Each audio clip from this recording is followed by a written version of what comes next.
Hello, everyone, and welcome to week 9 of Challenger Midwest Rocket League. My bad. And we are going to be in first game with the Knights versus the Omaha Buffalo. Joseph the Voice, do you have anything to say? Well, I'm excited to be here today, Red Flame. It should be a good time. Like you said, it's week 9 of Midwest Championship Series. We have just, I think, this week and next week, and then we're going to be hitting that major that is 2 weeks. And then we're going to be going into the land. So, I mean, things are kind of closing in very quickly. The season is kind of, culminating to an end very, very quickly as well. And it's just at that point of season where, either you do or you don't, in all honesty. You're either going to win or you're not. And I say it like that because if at this point you're struggling and you still haven't got it figured out, you may not be able to get it figured out. There might be a point where you kind of just get hung up and you're unable to get through some of the kinks that you've been dealing with. We do have a lot of teams though, that are still fighting towards the middle of the pack right now, that are trying to obviously land their position out at land. But that major I think is really gonna kind of speak volumes as to what's going to happen moving forward. We saw, the Rochester Rhythm end up placing very well, taking that last one, getting them 21 points and really pushing them towards the top of the leaderboard. But I really think that there could be another stir up after this next major. So, with that being said, I'm just really excited, that we're coming towards the end of the season and that we got a lot of good Rocket League that's already been played and still a lot more yet to be played. Certainly. And are we going to do predictions now, or are we going to do those in a little bit? I think we can do them now. I mean, personally, between these two teams, they're both kind of a little bit more middle of the road in terms of where they're positioned right now. You have the Green Bay Knights 4-9. You have the Omaha Buffalo 5-8. Green Bay Knights being Delfino, Rob, and Raider. And then on the flip side, we have the Omaha Buffalo, which is Barry, Matus, Nate, and Pillow. I personally feel pretty good about the Omaha Buffalo. I know they've been doing pretty well themselves, at least in the last few weeks. So I honestly think it's going to be only go 4. I think it's going to be 3-1 in favor of the Omaha Buffalo. I'm gonna go. Yeah, I'm gonna say the same thing. Well, ladies and gentlemen, there we go. We have our predictions, and I think our players are just about ready to go. So, ladies and gentlemen, without further ado, you came here for Rocket League, and we're going to give you exactly that, as all of our teams are now jumping into the arena, or they're not, or they're not. So, as we wait for the players to jump into the arena, let's see what is going on. I think we're running into some tech issues. So momentarily, let us work through this. And honestly, let's just take a moment. We'll step back and we'll look at actually this next upcoming series as well. We have the Mankato Atlas 10-3 going up against the Brainerd Victory 3-10. I will say that I have seen a lot of promise coming from the Brainerd Victory. They do have, AO, they do have Burf. Ari Arts has been stepping up and filling that void kind of in the middle there. They've really been pushing themselves to limits. I don't know if they're going to end up beating the Mankato Atlas. If they do, I'm not going to say I'm surprised, but I do see a victory in favor of the Mankato Atlas, and I think it'll go the distance. I think it'll go 3-2 for that. So we'll give an early prediction about that one as we're kind of waiting for, Barry, I believe it is, to kind of get everything figured out on his end. So, I mean, if you're going to take a look at that second series of the day right now, Red Flame, how are you feeling about Mankato Atlas against the Brainerd Victory? I'm feeling pretty solid, but I'm gonna go on the shorter end. I'm gonna go Mankato Atlas in 4 instead of 5. I think I'm getting an update in chat. Sear says that there is going to be a sub for Raider. So if that is the case, there is a sub for Raider. That would be, give me 1 second. It would be Sear. So Sear is basically saying I'm subbing in today for Raider. Raider will not be in there. I mean, we'll see what happens. So it looks like it's going to be, I think it is Sear, Rob, and Delfino, but we'll see what happens. I don't know if we have everybody in the game yet or not. We'll see what is going on here.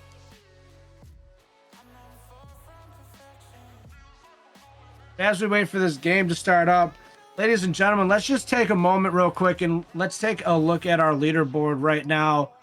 Currently, for Challenger, we have the Rochester Rhythm up there in first place with 61 points. In second place is going to be the St. Paul Senators with 55. Mankato Atlas tied with Bemidji Lumberjacks and the Fargo Steelhawks all at 50.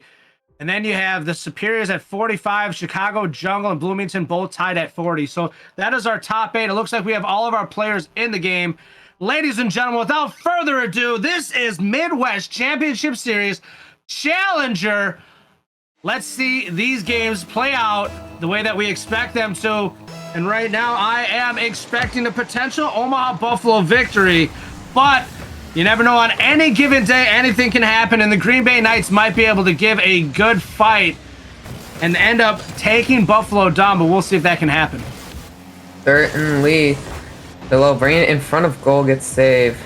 Made a snake, passing it to Barry. Takeover is taking the ball over. Up to Pillow, shoots it for goal, but Dolfino is there to save it. Now Barry pushing it towards goal. Takeover gets it past Made It Snake. And past Pillow too, but Pillow does get the demo.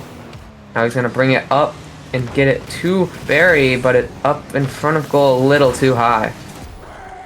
And there we have it, a goal already for the Omaha Buffalo. Pillow getting in position and knocking it down. Great pass, great execution, and now they are up by 1. 4:17 on the clock. 0-1 in favor of Omaha Buffalo. Kickoff goes in favor of the Jungle. Quickly hit away by Barry. Gonna follow it up, but Takeover does get it. Dolfino's gonna hit it to the side. Takeover tries to get it, but Pillow does hit it away from him. Takeover getting it back. Pillow keeping it away from him. Now Made It Snake getting it across the field. Dolfino at midfield hits it into Barry, who hits it back on Jungle side. All right, so I know I said earlier that I think Sear was supposed to be subbing, and that's what it's on paper. But I believe Takeover, as Sear was saying, is a new player to this org and is coming in as a potential super sub, but we'll see if that happens. As Rob is up, kicks it over to Takeover and gets stumped right there at midfield. You have 2 up and 1 gets demoed. Now Rob just pushes it back downfield.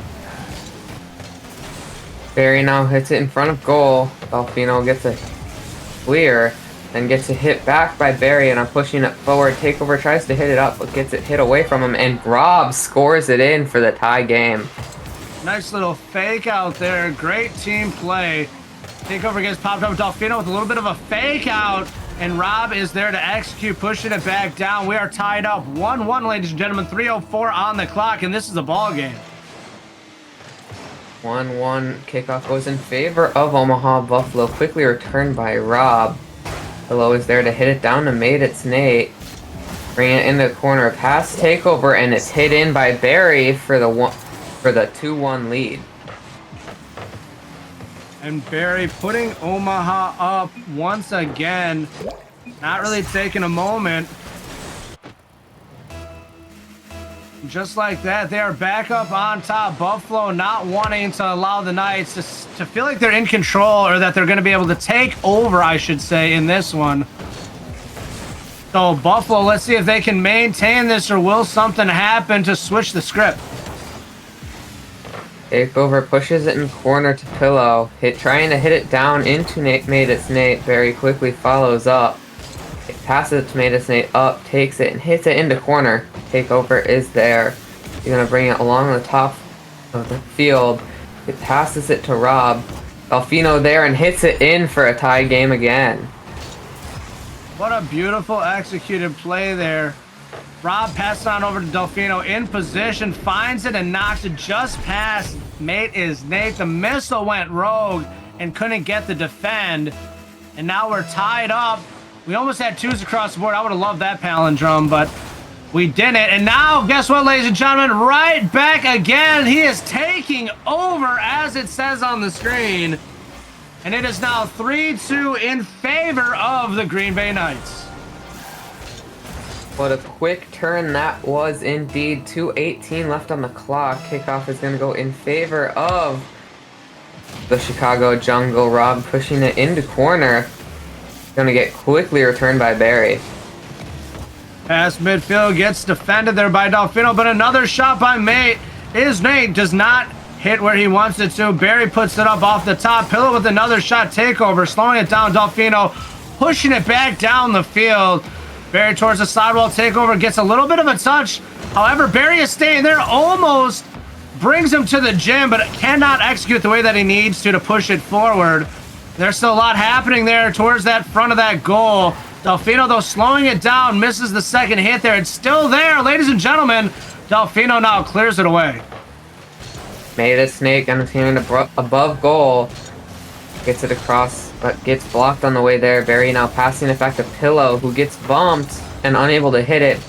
Now quickly getting it passed through. Rob scores the goal. And the Green Bay Knights are looking pretty good right now. They got Omaha kind of just pressed back defensively in a bad position, and they were able to execute, got it downfield, and now they're up by 2. This is a nice turnaround here for the Green Bay Knights. They need it at this point of the season. They need to start building up more momentum, especially as they get closer towards that major. Because remember, only 8 teams make it to land.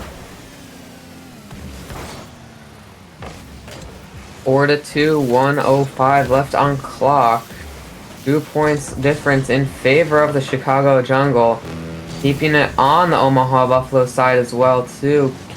Keeping a good offensive strike going on, making sure they're not able to let anything through. As takeover goes in, passes it to Rob and gets another goal.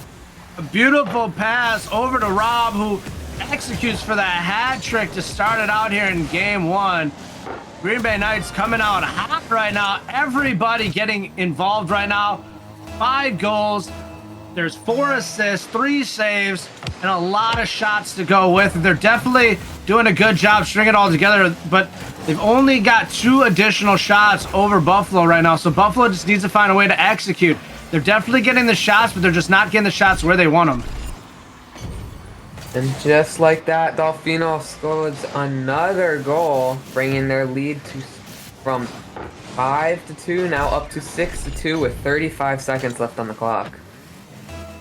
Like I said, every single player on the Green Bay Knights is getting involved and making it happen right now. And this is a scary sight to see if you're the Omaha Buffalo, as it feels like you're getting pressed up against the wall, and the momentum is heavily in favor of the Green Bay Knights right now to start it out. 20 seconds left. Rob clears it away from goal. Takeover now getting it past Barry and Pello. It's Nate stopping it from going in front of goal. Rob is up, hits it down. Takeover hits it across field, goes sideways though. Takes it back, but Nate is gonna take it, and it goes down for time for the first game in favor of the Green Bay Knights. What a game 1. The Knights, honestly, they started off a little slow.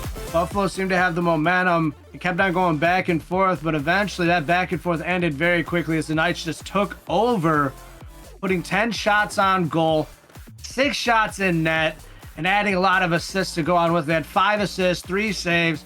They definitely did a great job working together as a unit. I'm curious to see if this continues as they continue to play forward, because remember, Takeover is in fact a sub. This isn't a normal player on this squad, so seeing him be able to step up and make that impact is definitely something you want to see right now. Barry, Pillow, and Made As Nate have been playing together for quite a while now, so they need to find a way to string it together and make sure that they're executing on their shots. They only had 7 shots, so I mean, they didn't get like tremendously outshot, but at the end of the day, they need to make sure that they're executing where they need to. Certainly a quick 1-0 lead in the series, best of 5. So first to 3 is going to take the series. Looks like we're going into the second game. I feel like that could be the series set and could make the momentum shift in favor of the Green Bay Knights for this series. Well, as we get ready for game 2, ladies and gentlemen, who are you rooting for? Are you rooting for Delfino, Rob, and Raider for the Green Bay Knights? Or should I say Takeover today in place of Raider? Or are we rooting for the Omaha Buffalo? Barry, Mate, it's Nate, and Pillow. Hello from midfield makes a shot. Almost in, but in corner. Rob's there to save it. Now takeover, clearing the ball. Clearing it sideways away from Maid's Nate. Now following it up high. Passes it to Delfino. Made it Snake gonna try to make a long shot to goal. Takeover is there to get the clear and does end up getting it past Barry and into Delfino. Off that back wall, Rob is there to push it into the corner.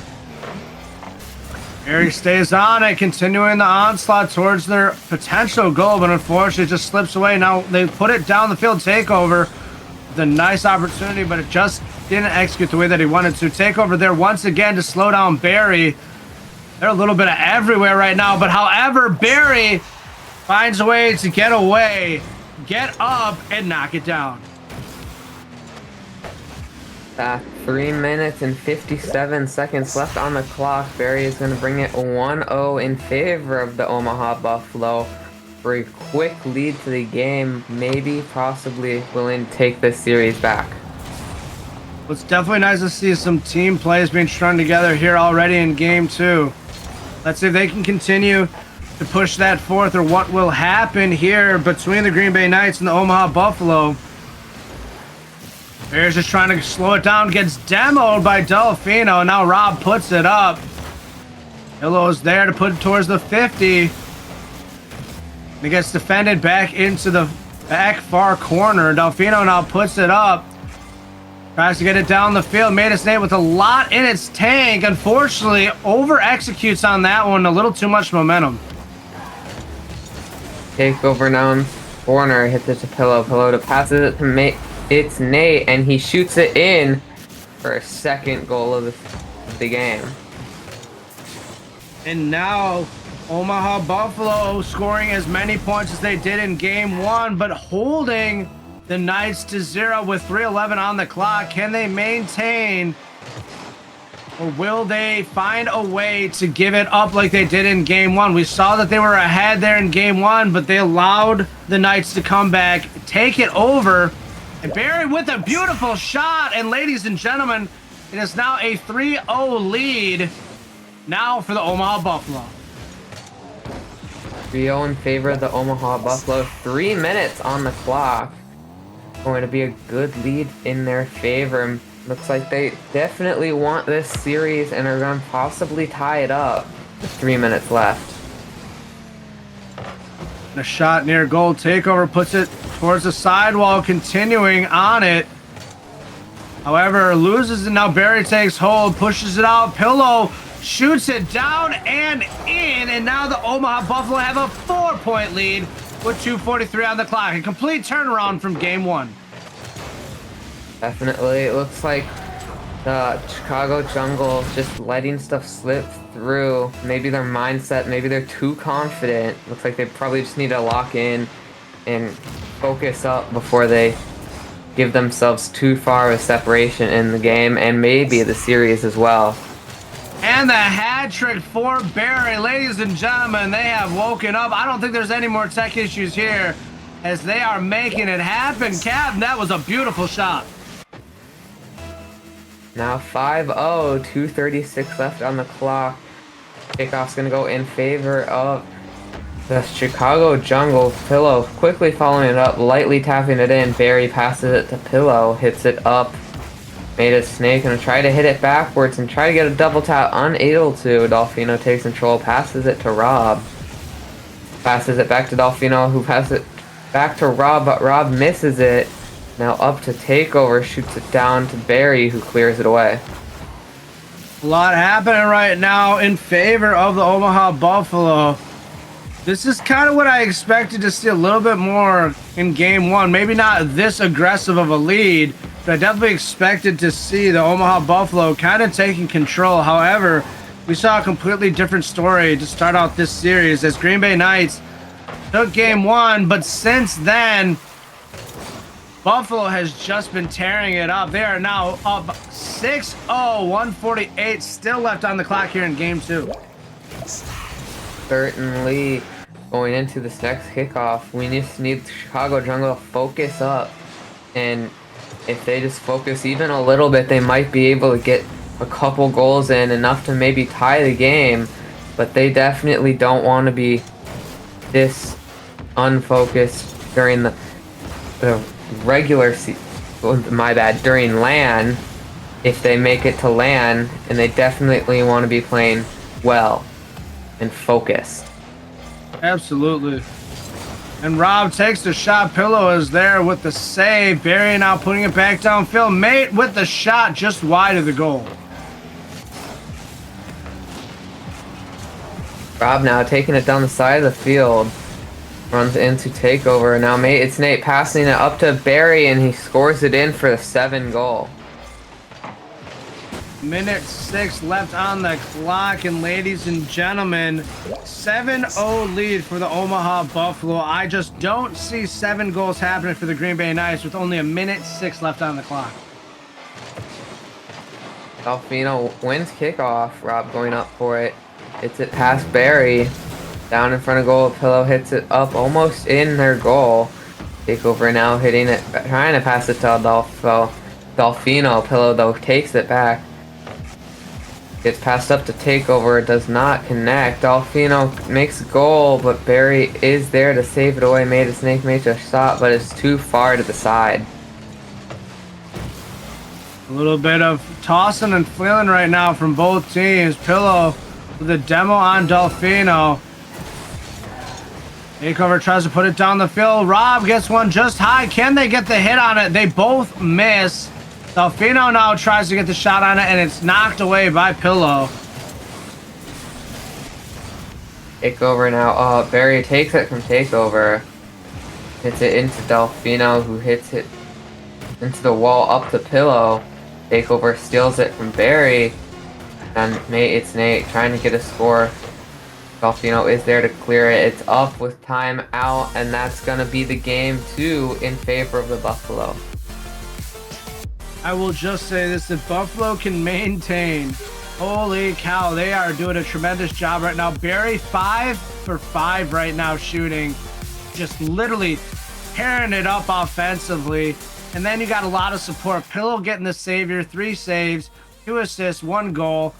And Matus Nate also getting involved there, getting 3 assists, helping the team out big time there, and also getting a goal himself. So a little bit of everything happening across the board. You see, when these teams are starting to click, you're starting to see a huge transition in their favor game after game. So it's really interesting to see.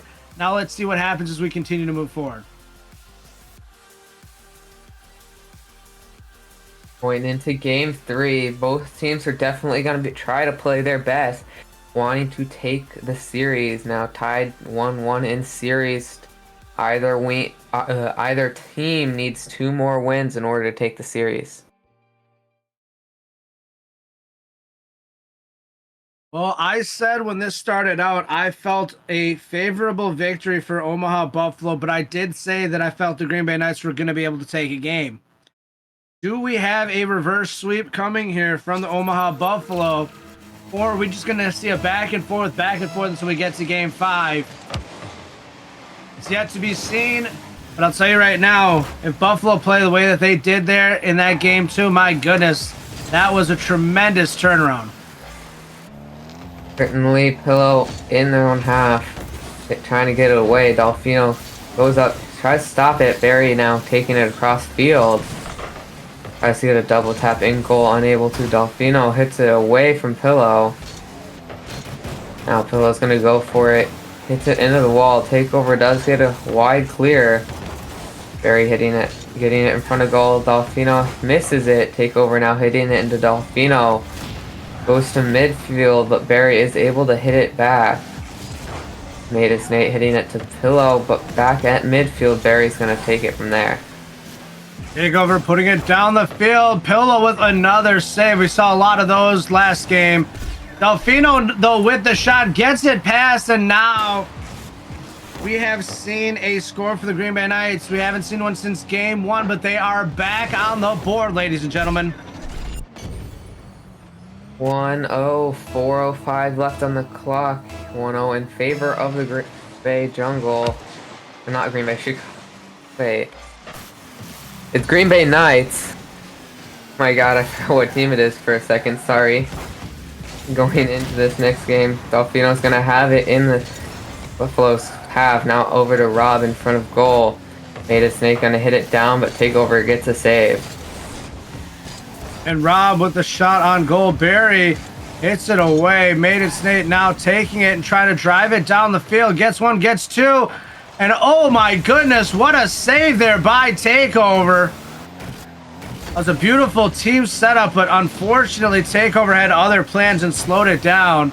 Now Pillow gets up, tries to drive it down the field some more for his teammate. A lot happening, but unfortunately it's going right back in favor of the Green Bay Knights. Currently, as Takeover hits it up in front of goal, Mate is Snake tries to get it clear. Takeover is there to hit it back in front of goal. Delfino trying to set it up. Is it hit away by Pillow? Now Rob hitting it against the wall to Delfino, goes back centered. Gets it stopped by Barry. Now making a lawn shot, following it up. Pillow makes the goal. Nice team executed play there. Pillow just popping it up. His teammate getting over and getting that demo. I believe it was Made It Snake got that demo for him and cleared the way for that goal. Now we're tied up at 1-1, 2:51 on the clock. Looking a little bit more like what we saw there in game one. But I don't think either team is going to end up too heavy-handed at the end of this one. Now in the Buffalo side, Pillow's going to take it. Hits it up, Delfino hits it down. Takeover now hitting it cross field to Rob. Goes a little over his head. Barry now taking it. Hits it into Delfino. Was going to follow it up, try to get it in front. Unable to. Now Rob's going to go up with the ball. Misses his shot. Now Takeover goes up. But gets it stolen by Barry. Staying on that half side.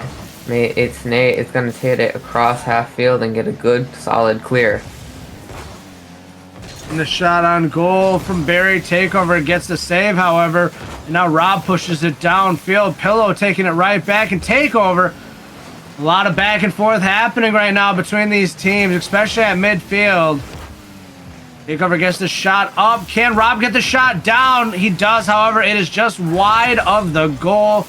And now Barry driving it the opposite way. Takeover trying to create a defensive wall. And Delfino now jumps over to give a little help. Now flying across field, ball is going to go in, land in Barry. Now Takeover missing a shot.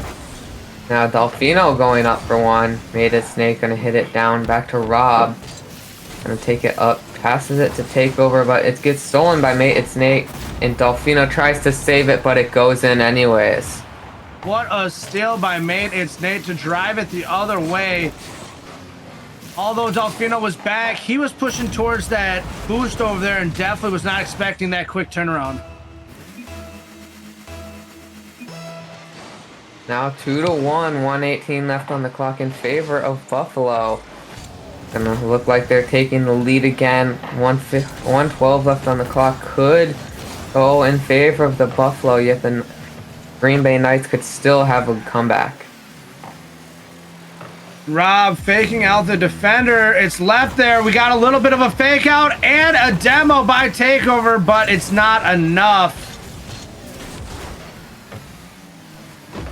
Takeover now hitting it up in front of goal. A little too high. Pillow passes it to Barry.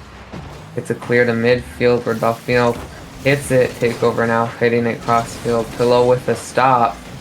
Rob now hitting it up. Gets it. Tries to get it center, but Nate is there to pass it to Barry to get it clear. A lot of demos happening. Someone's trying to clear the way. A fake, and my goodness.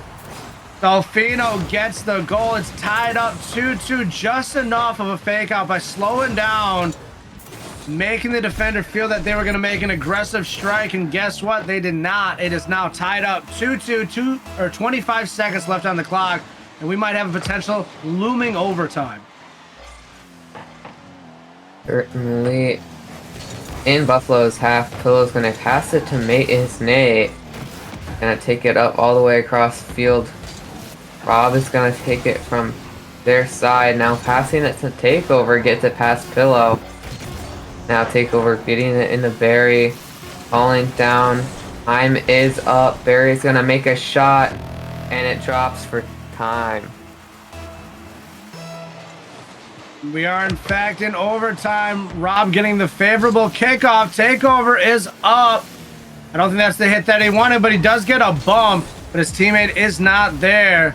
Delfino gets a touch on it, and now Rob and Pillow meet right near the front of that goal. And now Delfino with the shot, Barry with the save. A lot happening right now in front of the Omaha Buffalo goal, but the Knights have not been able to strike where they need it. 30 seconds into overtime, still no goals. Delfino hits it to Maida's Nate. Gonna try to do something, drops a little low, almost in, but a little wide. Takeover now, passing it to Rob, gets it past Mate, it's Nate. Now Pillow trying to pass it back to Barry. He does, Mate, it's Nate, but it gets saved by Takeover. Now Delfino's gonna follow it up and hit it away to Rob and gets it past Pillow. Barry does stop it. Barry to Pillow, Pillow to Barry, and there it is, the give and go, ladies and gentlemen. That is how you do it. Omaha Buffalo taking that victory. Close win for Omaha Buffalo. Going now series 2-1. Next win, if they win, could make the series, or it could tie it for the Green Bay Knights. Either way, it's still possible for a Game 5. I'll just say this, the Buffalo are taking out the horns, and I don't know if the Knights got what they need to slow them down, as they are just continuing to hold it down.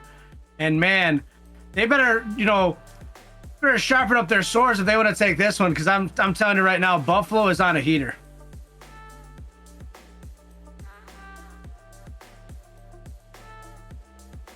With that being said, we only have a potential 2 games left in this series. Right now, Buffalo is up, but they stand a good chance of taking it right now. I think the real big play to take out of that last game is Nate getting that turnaround goal. I think that was a big play at the right time, and it really, I feel it kind of helped set them apart a little bit, and it showed that Buffalo is a little bit sneakier than I think the Knights expected.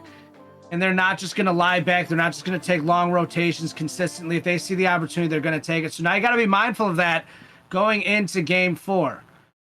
Do not let them catch you slipping, because they will take this game and they will end this series.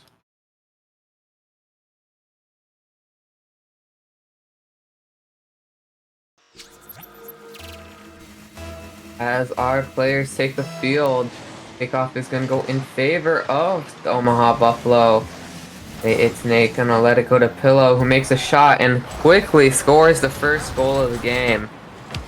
Wow, ladies and gentlemen, already getting one out the gate. Omaha Buffalo up 1-0, 5 seconds off the clock.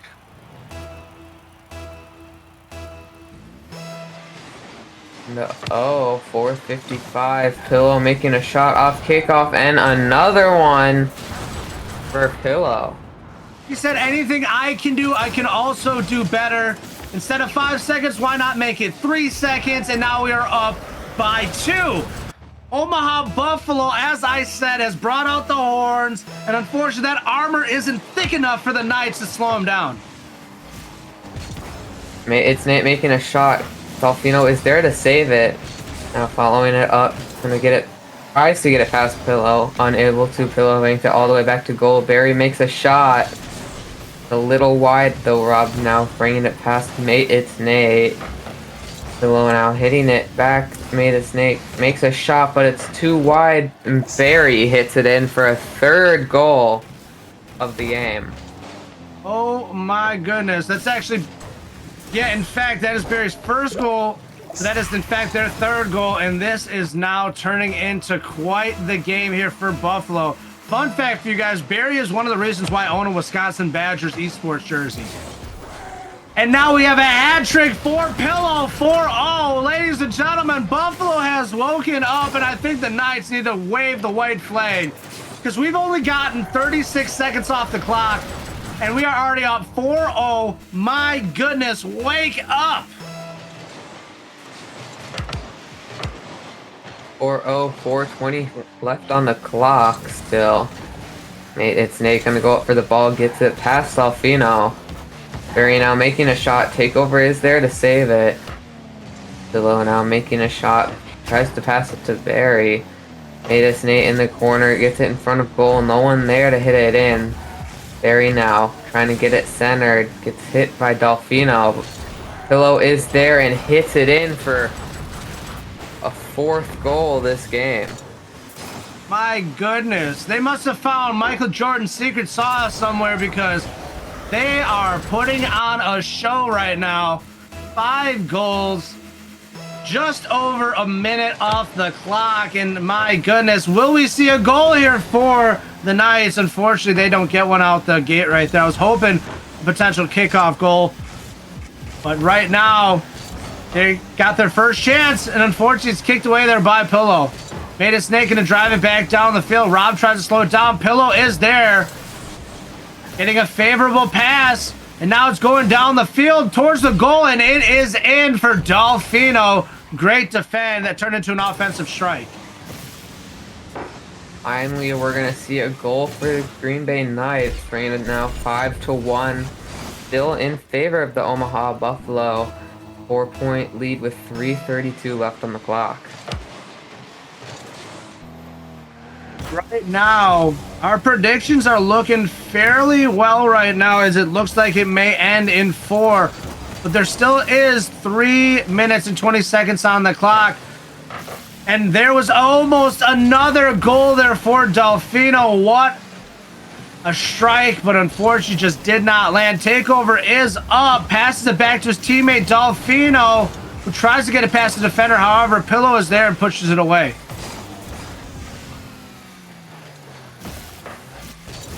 .250 left on the clock. Takeover gonna try to get it past Pillow. Unable to. Pillow's gonna follow it up. Tries to get it in there, but it's Nate kind of taking it from him. Now Barry's gonna try to get it away from Takeover. Unable to. Gonna be in corner. Gonna go back in centered. No one is there to make it. It is gonna go back into the Knights' half. And another goal for Pillow. What a beautiful pass there. There was 5 assists on the field, and I think every single one of them were to Pillow. One of them might have been to Barry, but I'm telling you right now, they have just been feeding Pillow, and Pillow is striking. 5 goals on 4 shots, ladies and gentlemen. They're hitting better than their shots are allowing.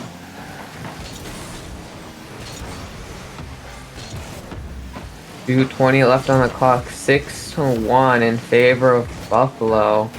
Definitely with a big lead this game. That is one less for their lead, with Rob scoring a goal. And just like that, Rob gets one on the board and brings it back with 2 minutes and 9 seconds on the clock. What is going to happen here? Are we going to see some momentum shifting in favor of the Knights, or are we going to see Omaha Buffalo just close it out? Delfino hitting it, trying to get it in front of goal. Rob with a shot. Takeover misses the tap in, but Rob is right there to tap it in himself.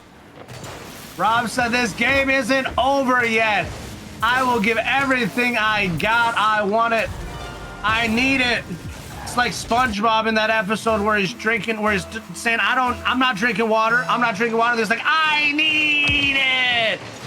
Right now, you need this victory if you want to stay alive here in this series. Yep, now only a 3-point difference instead of a 5-point difference. It's going to be still in favor of the Omaha Buffalo, but there is still 1 minute and 33 seconds left on the clock. Possibly enough for the Green Bay Knights to come back and score 3 more and go to overtime. Well, tick tock goes the clock. And it is pressing against them. If they want to do something, they need to find a way to aggressively assert themselves to get some more points on the board. Because that's exactly what the Buffalo have done since the start of this game, is asserted their dominance, especially on those kickoff goals. And that's why they're up by 3 still, with less than a minute on the clock. Alfino goes in, tries to get it past Natus Nate. Natus Nate is able to get it back though. Trying to get it down and in. Takeover is there to stop it. Fury now taking it up.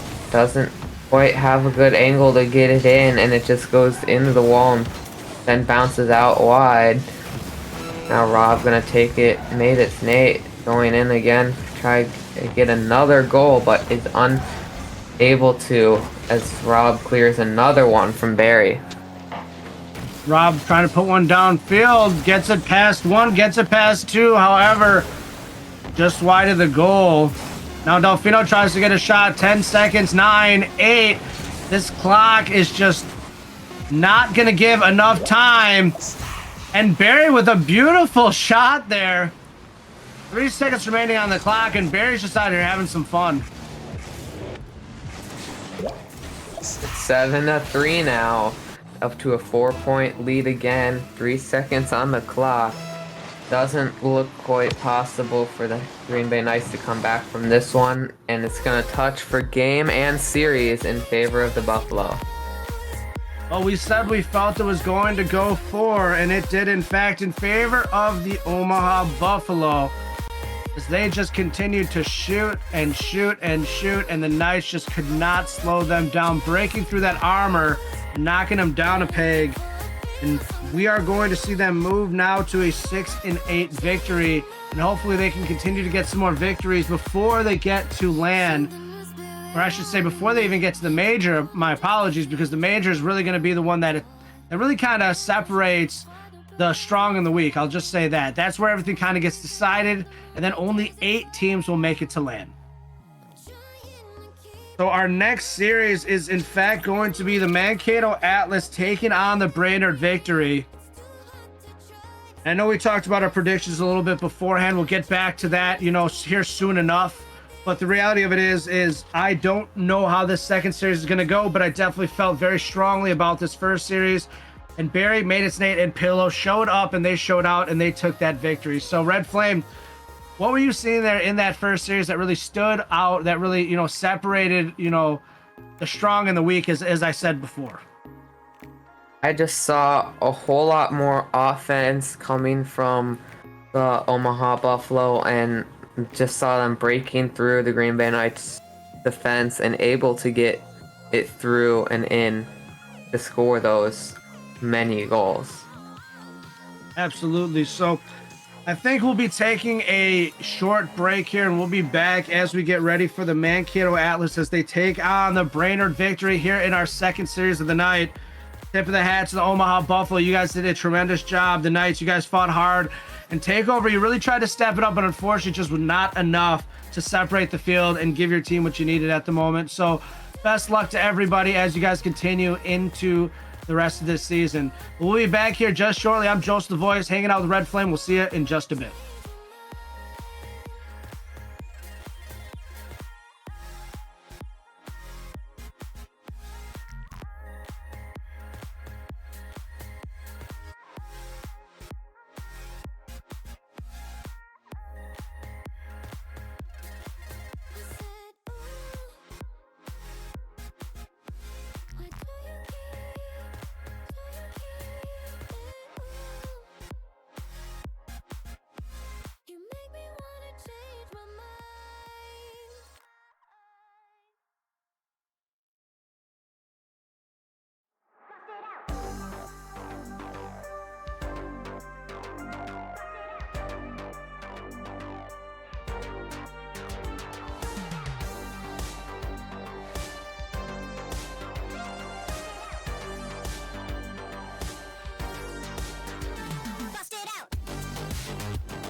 Some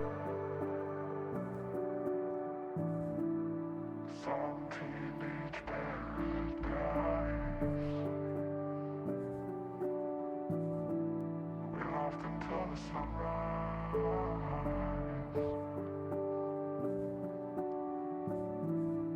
Nowhere to go, just drive. Lost in the look in your eyes. I miss those nights when I loved you. I've been thinking and I know that love is so bad. And after all that we've been through, I know for sure that there is nobody else. I miss those nights when I loved you. I've been thinking and I know that love is so bad. And after all that we've been through, I know for sure that there is nobody else. I miss those nights when I loved you. I've been thinking and I know that love is so bad. And after all that we've been through, I know for sure that there is nobody else. I miss those nights when I loved you. I've been thinking and I know that love is so bad. And after all that we've been through, I know for sure that there is nobody else.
Hey, they screaming this is my moment, my fate written, I'm chosen.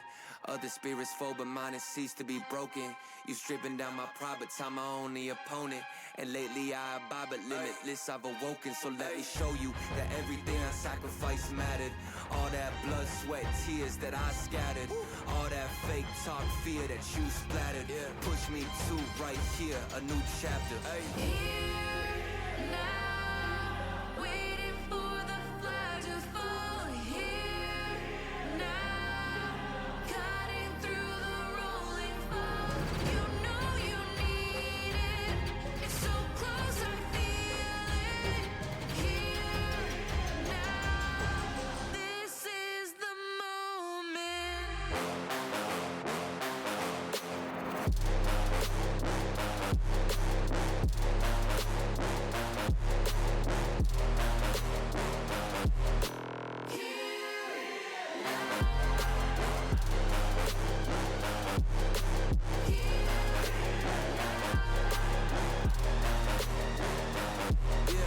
One too many times, the shots that y'all are taking.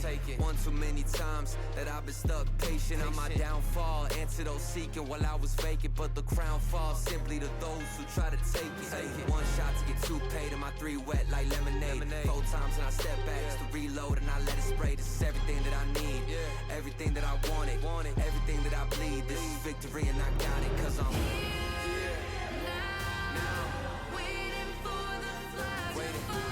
Here now, cutting through the rolling fog. You know you need it. It's so close, I feel it. Here now, this is the moment.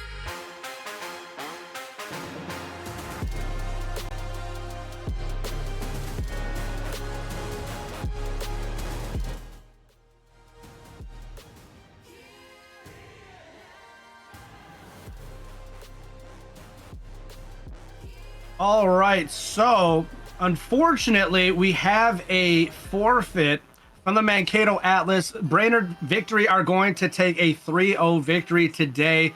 However, it doesn't mean there's no more Rocket League left to be played. We are going to do a 1v1, I believe, between Ari and Wolf, just as a fun little show match to kind of fill in, some of the gaps so they can have some fun. But I don't believe we're going to be casting for this. We're just going to have a fun little show match that'll lead you guys into your next series, which I believe is going to be casted by, give me one moment, Ghosty and Stewie, it looks like. So good luck to our teams as you guys continue to play moving forward. I am Josh the Voice, hanging out with Red Flame, and I believe this is going to be it for us for the night. However, Ari and Wolf will have some fun, and they will lead you guys into our next series. So have a wonderful night, and stick around for the fun.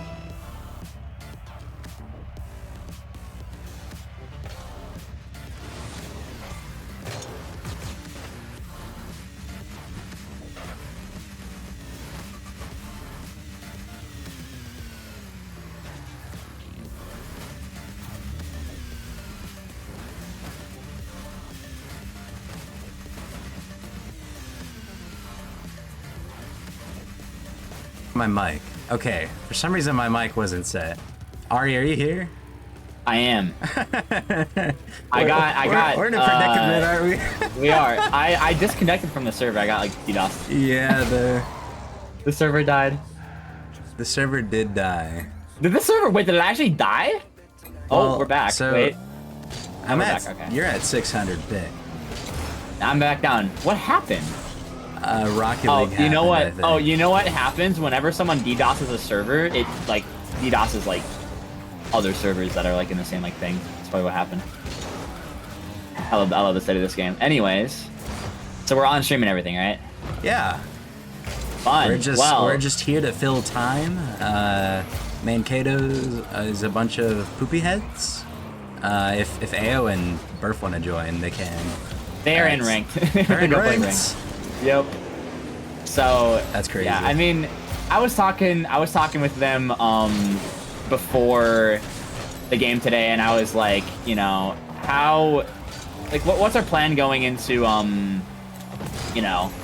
Major 2? Are we gonna try to go for LAN? What's up with the Premier team? Because I'm having them play Premier, because I just want to feel the team and everything like that. And we were like, you know what? If we just don't lose, like we didn't lose, we didn't win a single game in that doubleheader last week, I think. And I wasn't too pressed about that, because even if we had won all of that week, won this week, which we did off of forfeit, and then won next week, we wouldn't really have moved up that much in standings. We're like 15th right now. We're gonna probably be 14th after the 3-0. But nice shot. Thanks, man. Best case scenario, we'd move up like 2, maybe 3 spots if we won the rest of the season. So our biggest concern is kind of just prepping for that second major, because as long as we get through the second day, as long as we get through Swiss, as long as we're doing good on that day, we should be fine. That's more what I'm worried about. And then same thing with Rising Star and whatnot. It's just like it's you're in a good spot where it doesn't matter if you win or lose, but it's not a case where like, oh, we're such a high seeding, it doesn't matter that much. We're such a low seeding, it doesn't matter that much. And that's what I mean. The major 2 is gonna mean everything for all the teams. Right. Even if you're first or second, you don't perform well in that major, the amount of points at stake, you have a completely different you have to Right. You're missing out on a crap ton of points. I think it's 71 to first. I know it's 30 to third through fourth. And it ends your season if you don't finish top 8, and then Yeah.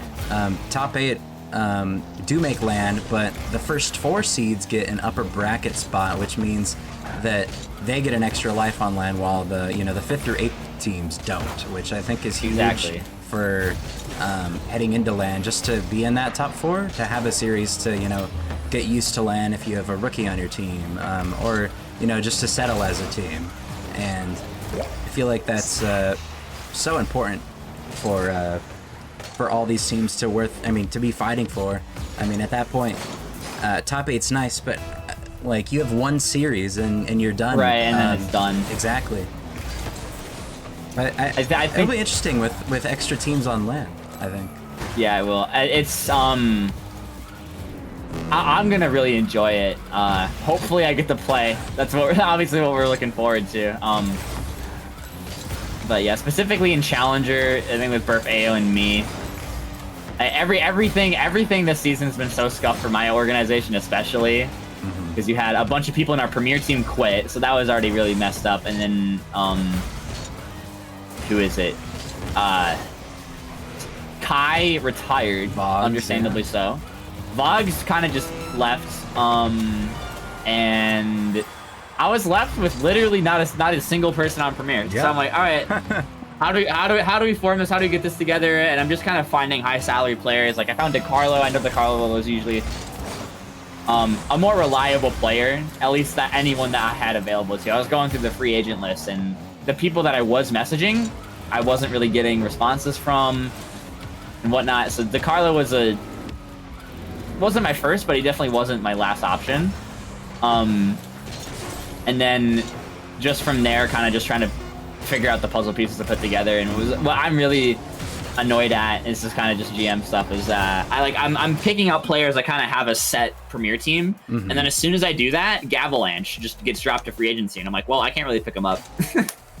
we already kind of have the people that we're playing with, and at least the people that are on the team, I kind of talk to them, like, how do they feel? Do they want me to try to like get the best team I possibly can, or do they kind of just want to play? They were down to just like, as long as we're having fun and just playing, like I don't really care if we win or lose. And I think that's what I was hoping for, to be honest, because especially with how the premier team is placed, which we weren't last place for the longest time, even though we didn't have a team, because the team that we did have was really good. It was just really unfortunate it fell apart. And like knowing that they have a really good chance in majors, and knowing that they have really good they could have really good high potential and skill, they were like, let's just play as a team for fun and just see how it goes. And I was really happy to hear that. I've been having a lot of fun like melding my way into kind of being a GM.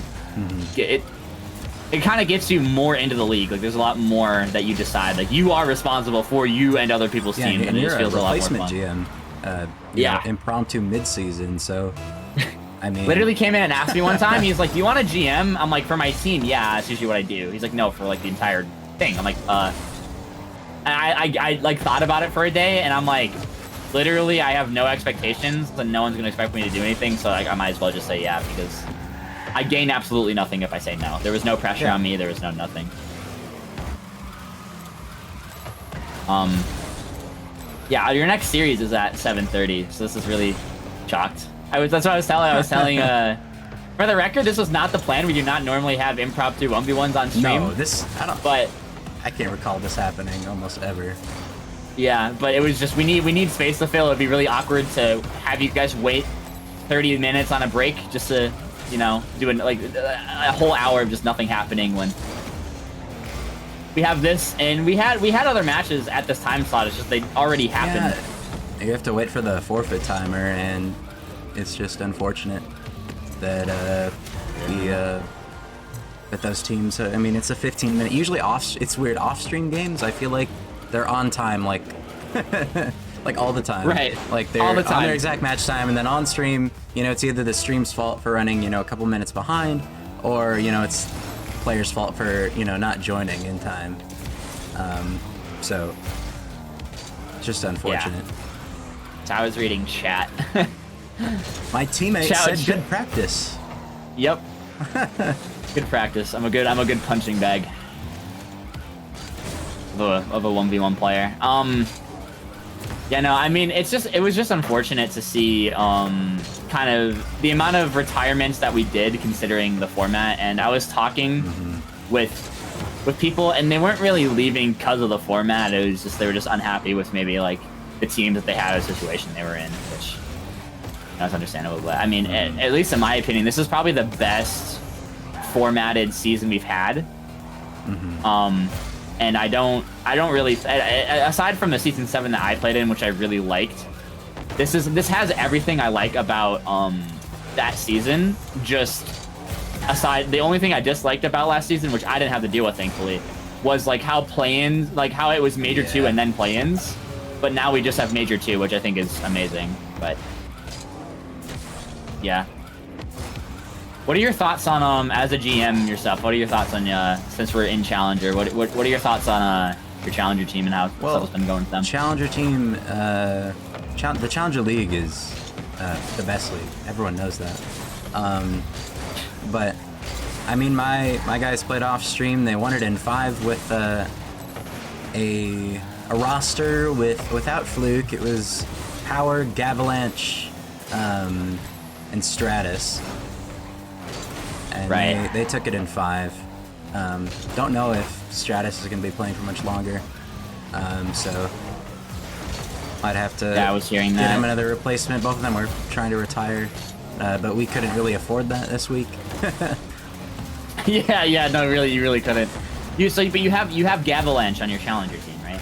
Yeah. That is scary. That is really scary to have someone like Gavalanche. There's who is it on Green Bay?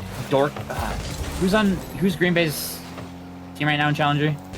Green Bay? Delfinio. Isn't he a Premier player, or am I No, mistaken? I think he's been Challenger. I remember someone saying season or second. I think it's his first.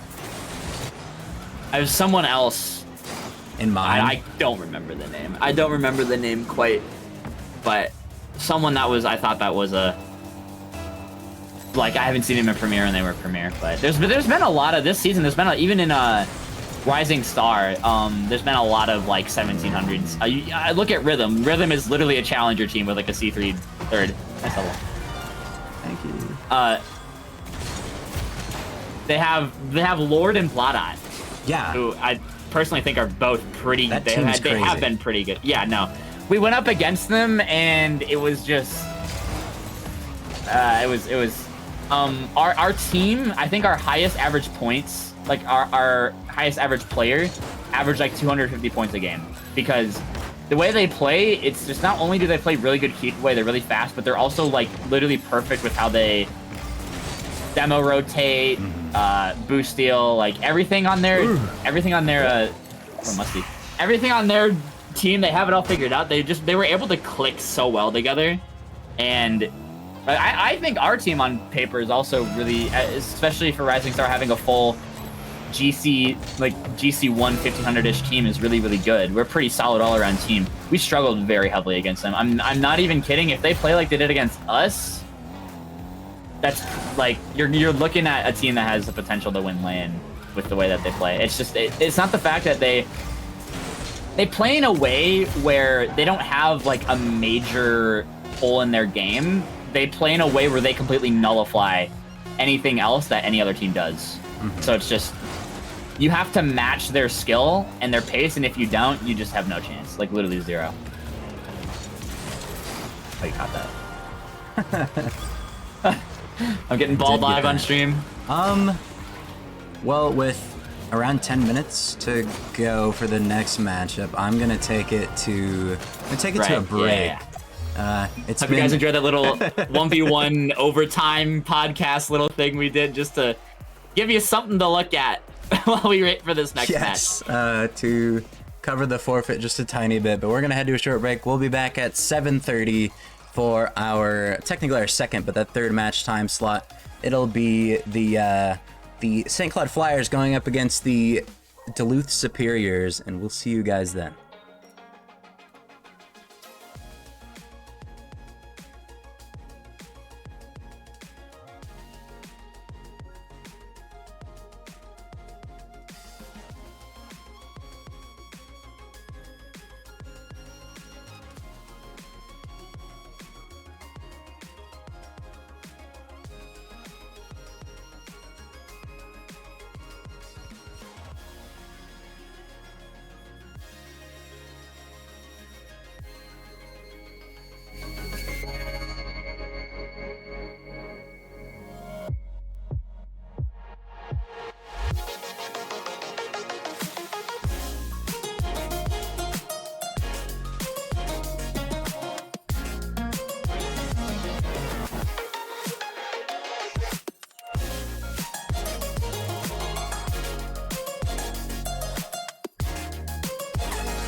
was just to let you in. I told you that one day ain't never enough. You tell me I hate you, I still call you up. If we don't got trust, we can never have love. I was putting in the hours, I was. But you were calling me a liar, liar, liar, liar, liar. Yeah, I've been putting in the hours, I was. And it's coming down to now and now and now and now and never. I was putting in the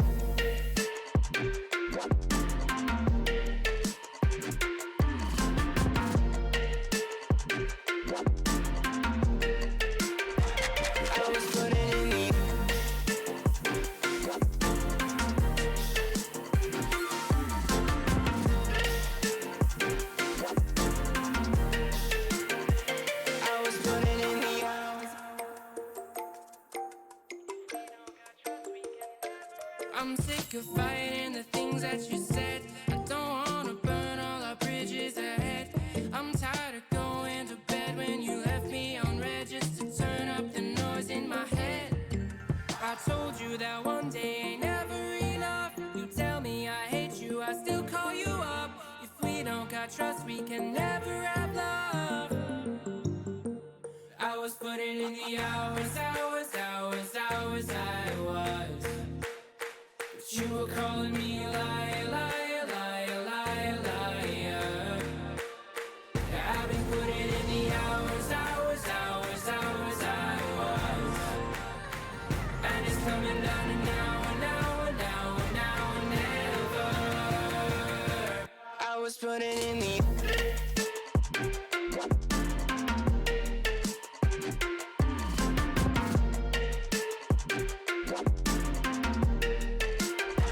I was putting in the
Welcome back to Midwest Championship Series. It's going to be our second real matchup of the night in our second match time slot. The Brainerd Victory completely destroyed the Atlas. They did not show up at all. It was a forfeit win for the Brainerd Victory. And, you know, right before that, we saw the Buffalo take down the Knights in 4. But next up, we've got the Flyers and the Superiors. And without having their star player 40 in the lineup to be Watermelon in place of him, if I had to bet on it, I'd go with the Superiors here. But I'm going to send these guys right into the match so we don't get any further behind. As, I mean, it's been a while since I casted solo, but I've had nights where it's only been me the entire night. But heading into game number 1, I've got my eyes on the Superiors to take this one. I've got 2 former Des Moines Derecho players, and so have to be rooting for them as Flo's going to kick this one down. Fluffy also committed as well. And I just think 40 is such a crucial part of their offense. It's going to be very difficult to make a stand, but that's a good passing play.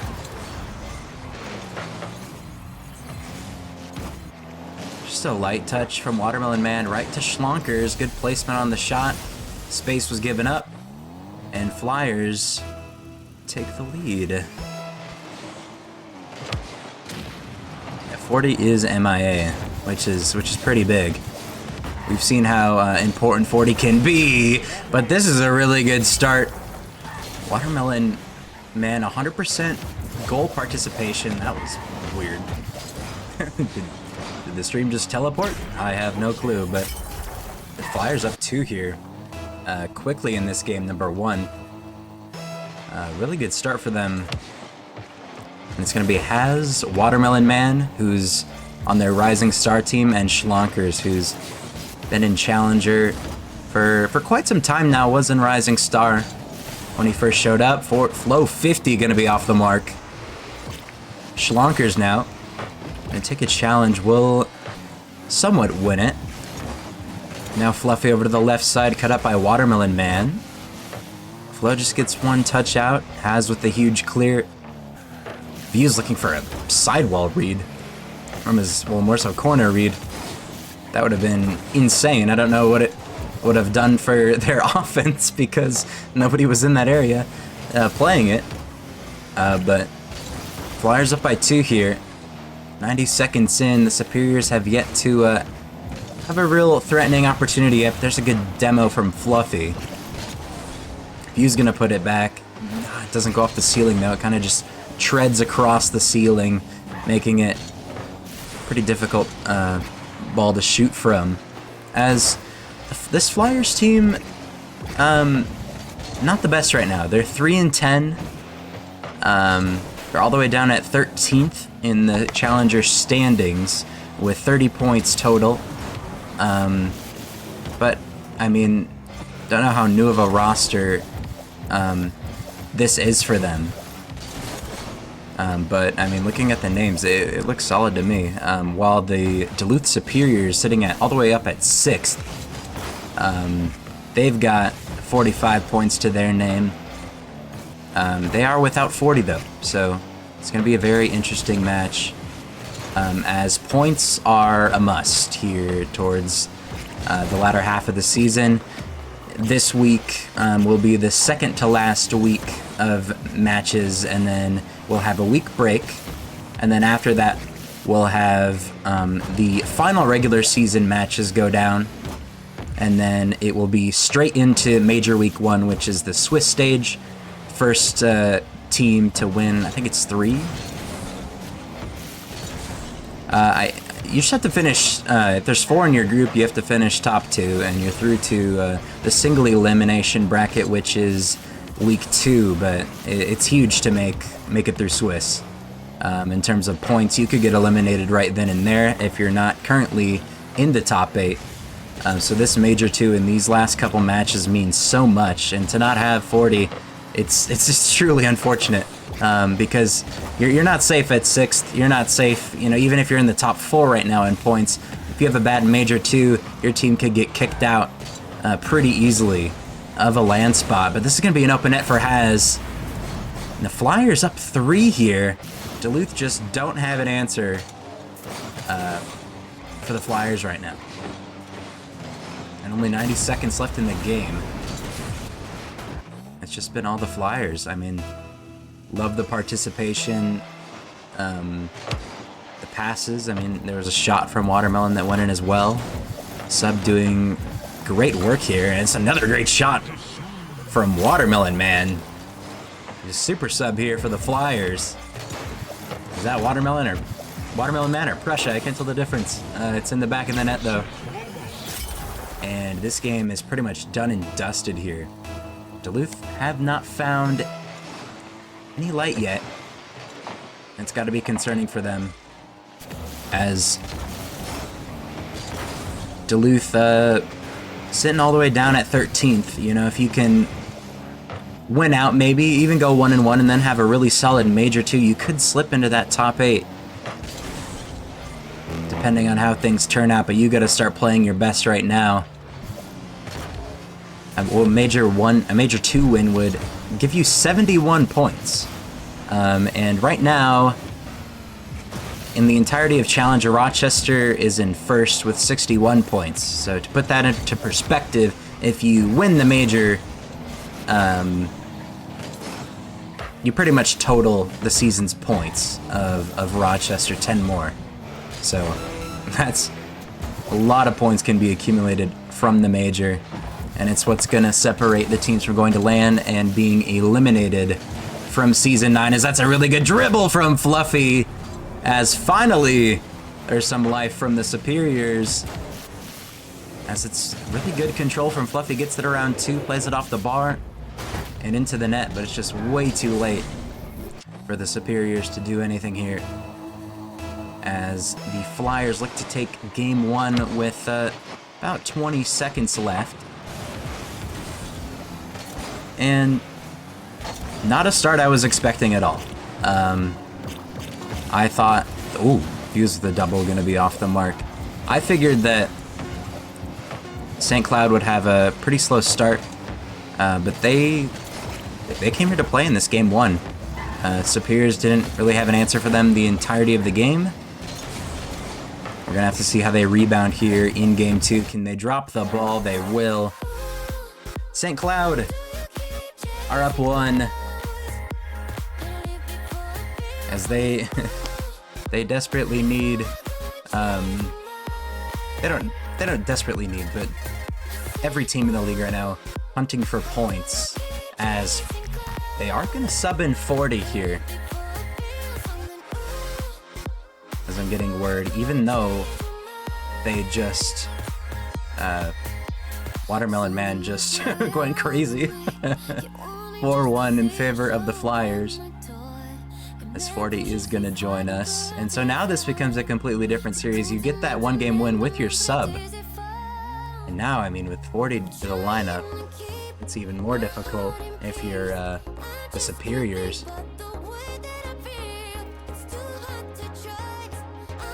Yeah, what I'm saying, Lo, like, they sub out Watermelon Man for, I mean, obviously he's Rising Star and was in for 40, but keep him in the lineup. He played so well. But I mean, did his duty. A lot of times, you know, if they have a, you know, last place or last second sub, winning the game is huge. So that's exactly what they were able to do in this game number 1. And now they've got 40, so Duluth couldn't handle Watermelon Man or any of the Flyers. And now they're going to have to deal with 40. At this point, they could throw in another player in the next game, and they might be fine. But I think they'd want 40, and he's their best player, at least on paper and what we've seen in the past. But heading into game number 1, The Superiors don't want to be put up against match point. Gotta find an answer here, hopefully quickly, because right now it has not worked. Flo and Fluffy both starved at 0. 40 gonna play this one forward. She's gonna get played back into him. And now Views looking to catch this. 40 off the ceiling, gonna challenge. Has and Flo go missing. Fluffy now trying to kick it out of the corner. That's a good shot from Schlonkers from the right side. Uses that beautiful timing. Just when the ball bounces out, flips his car, gets that sweet spot of a touch, and it goes straight into the net. It's not an easy shot to get it in, you know, inside that post there from that angle, but Schlonkers is able to do it. And now Views with counter goal immediately, and you know, it's the second goal we've seen from the Superiors throughout these first 6 minutes of gameplay. That's a really nice shot. Almost a crazy save out of Haz, but give credit to where it's due. That's a great shot from Views, and I mean, that's a good response. It's a goal that you needed to not have this game be a huge blowout. Fuse, almost like I'm saying like the few like in-game chat, but Haz is gonna score to get their lead right back, and it's just off the ceiling. Fluffy's gets caught out. It's a really good touch off the wall there, and the Flyers are gonna score. So the Superiors back down 1 here. They're gonna win the kickoff. Back to Haz too. Uses his flip. Looks to follow it up. 50 gonna go all the way to that wall. And they kind of just give it back to Schlonkers though, so very interesting possessions right now for Duluth. Fluffy gonna pop this one up over Haz. 40 now to follow it up. Views now. Pop this one up to Flo, who gets denied by Haz on the backboard. Now Demo comes out onto Haz. Views now. Maybe that's, I mean, look towards physicality when things aren't going perfectly. Even if you are playing well, physicality is so important in this game, because eventually everyone's, you know, your opponents are not going to make mistakes at one point, so you got to just completely remove them from the pitch if you want to make your lives easy. But it is kind of working, but nobody's there to follow it up right now. For the Superiors, love the pressure though that we're seeing. 40 with a crazy save. And now this one gonna get kicked back all the way to the Superiors' end. Flo to take a 50. Schlonker's gonna beat him to the backboard. 40 now. Keeps this one as the Flyers try to keep their own pressure up. Schlonker's now looking back to a teammate maybe. Denied by Fluffy. Fluffy, a player who started off in Rising Star his first season here. Found himself a challenger spot this season. And that's a really good demo from 40, but I don't blame Haz for shooting that one off the mark. You're just trying to outplay the defender, but the bump came through.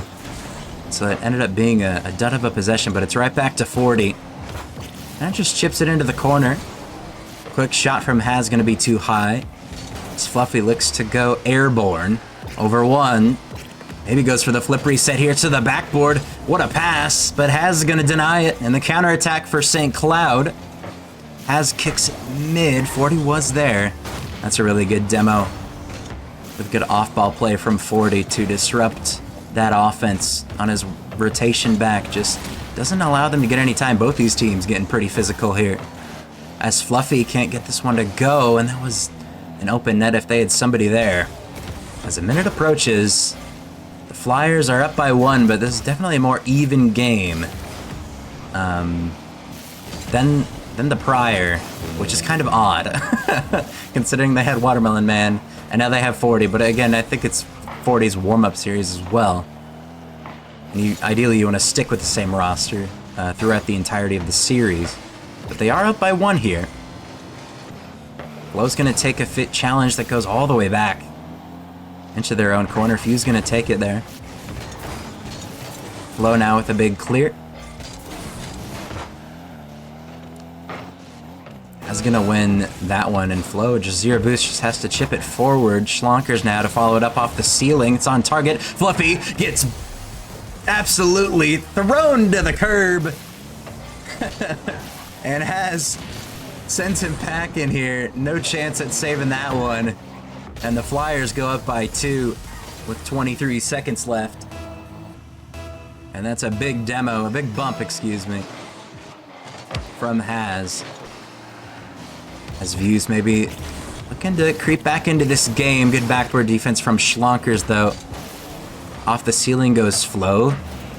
Be off the ceiling. Haz looking for 40. Awkward here for Duluth. Just not enough boost to really make a last-ditch effort. And it's going to be Schlonkers to put same scoreline as game number 1. It's a 4-1. There is 4 seconds left, but this game is done and dusted. As Flyers go up by 2 here. They had Watermelon Man game 1. And they had 40 in this game 2, their initial starter, and their first round pick. Gonna be able to do it here as well. It was pretty competitive game for the most part up until the very end, where the Flyers had some, pretty much bettered outplayed the Superiors in physicality, especially when it mattered the most. It's really good on timing by Haz to remove the goalkeeper while the shot is, being put on net by Schlonkers, and physicality, the shot, it's all there. Bumps and the demos, both these teams were just going at it for majority of that game too. But now you're looking at game 3, and you're the Superiors. You have to win 3 straight games, and you don't want to be losing a series this late, of course, into the season. So maybe it's a quick start for them. We've seen plenty of reverse sweeps in our time here at Midwest Championship Series, but it'd be really important now to get things underway. But that ball's going to be given away. Schlonkers shot on, going to be saved by Fluffy. As Haz is going to get beat by Views here. Round to the corner. Good bump from Views, but no one there. Late challenge from Fluffy. And Haz is going to beat Flo to the sidewall. Haz off the backboard, looks for 2, but Views is going to deny a huge pinch out. Fluffy and Flo both go missing. 40 now, just a quick shot on it. Haz is going to full commit here. Schlonkers is up as well. Does get a touch to keep it in, though.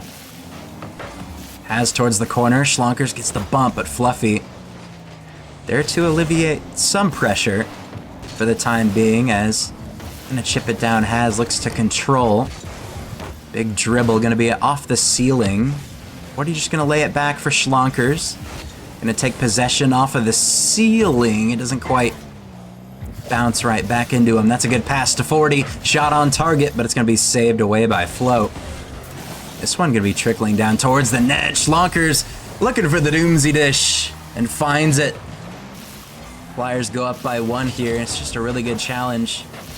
One player on the Superiors was playing that outlet pass. The other was playing the 50. Just weren't on the same page. Ended up in the same spot. And the Flyers, Schlonkers takes advantage of it with a really good 50. It's pretty much a 1v3 from that challenge to the doomsy. But a really good start for the Flyers. This one might just find its way into the back of the net. Haz with the huge challenge off of the ceiling, and if you're the defense, this is the last thing you want. A high challenge in front of your net is detrimental and never fun to deal with. And this one just goes straight into the net, as 50 is going to get won by St. Cloud. 40 looking for Schlonkers, but denied by Flo. 3 minutes remain. Duluth yet to have a response to St. Cloud's 2 goals yet. As Flo now gonna chip this one forward, denied by 40. And what's so annoying about playing against this St. Cloud team is that, they're willing to commit all of their boosts just to put to make a touch on the ball that puts their opponents in a very awkward situation. That's going to be a counter goal for 40. As it's an overcommit from the the Duluth Superiors.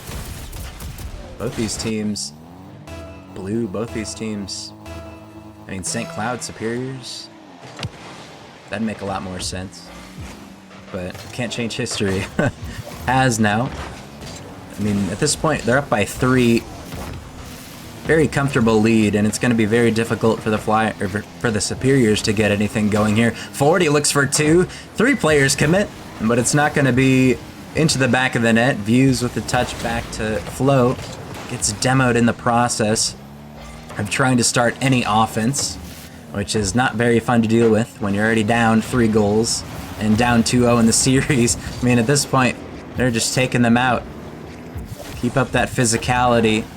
It's definitely a mental killer when you can't play the game and your opponents are not letting you play the game. This 40's gonna take a 50.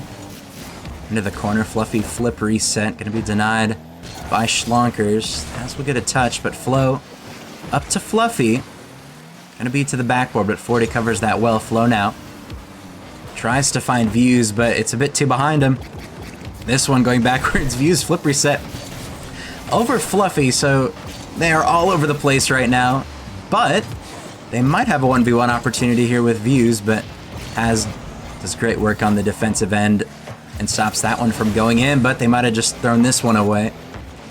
They're just hanging on defense, but their defense has been solid throughout this entire series. It's mainly just been their offense that keeps them away from defense, but 1 minute left. It's still a 3-goal lead. Views looking for a dribble, but it's denied by Haz. The early challenge is so important there to not give your opponents any space and time, and especially to win it as well.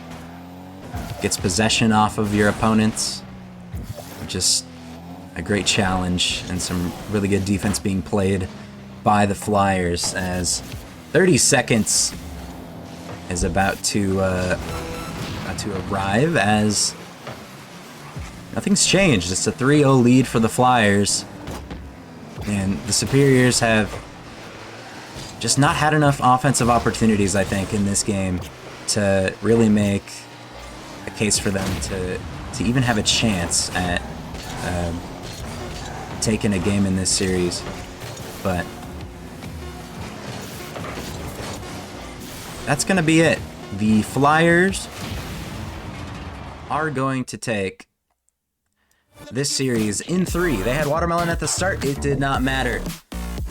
The GOAT Super Sub got the game 1 win. They had 40 come in, and ever since then, I think they outshot them 11-2 on the entirety of the series. So quick sweep, quick work being done by the St. Cloud Flyers as they get a nice win here in this latter half of the season. I mean, they've got only one more match to play, about in 2 weeks. But they'll be happy with this one. It's a nice and easy sweep for them. And we'll have Rochester in Fargo coming up for our final matchup of the day. Which, I mean, we're so far ahead with that sweep. We'll see you guys in around 15 minutes, and we'll get you guys with the Fargo and the Rhythm matchup.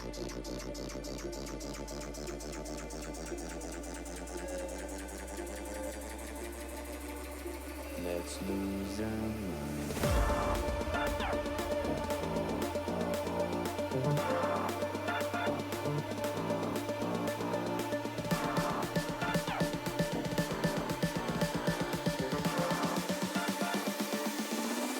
Let me get funky.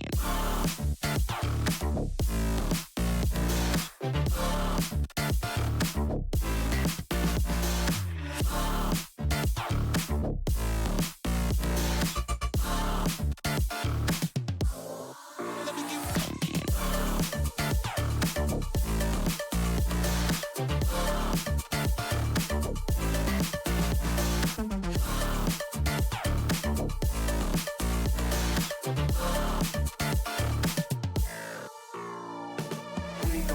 move from side to side.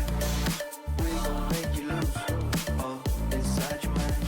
Oh, we gon' get you through this just for one more high.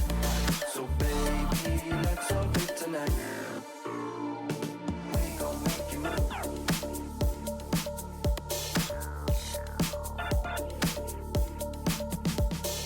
We gon' make you move.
Welcome back, ladies and gentlemen, to some more Midwest Championship Series action.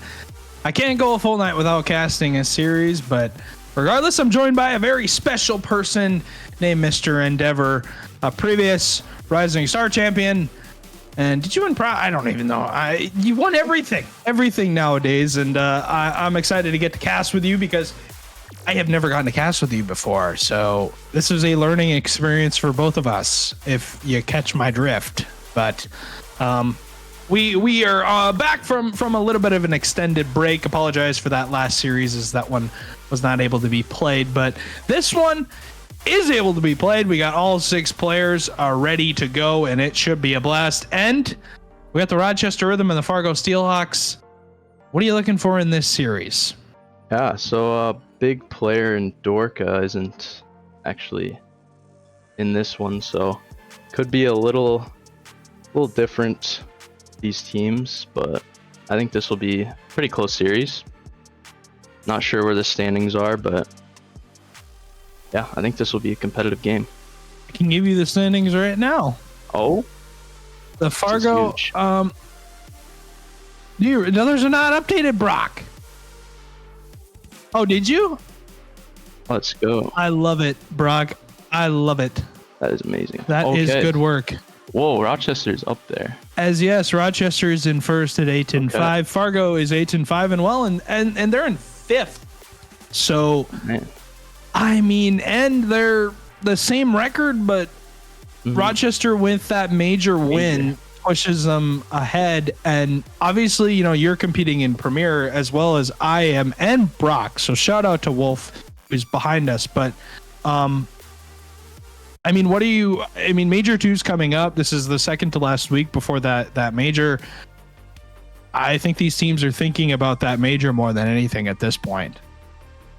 Definitely, yeah. I think the Major 2 is probably the most important in the whole season. So could be, if one team kind of takes it easy, it could be the end of the road.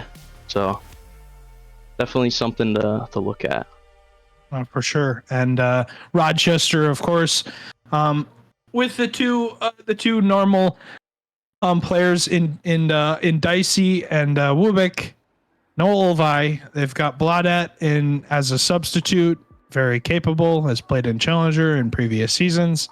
And Fargo's team, like and said, no Dorka, so no high pick for Fargo to work with tonight. They've got a sub up from Rising Star, so it'll be interesting to see what we get out of this Fargo team, because really they're going to have their work cut out for them for sure.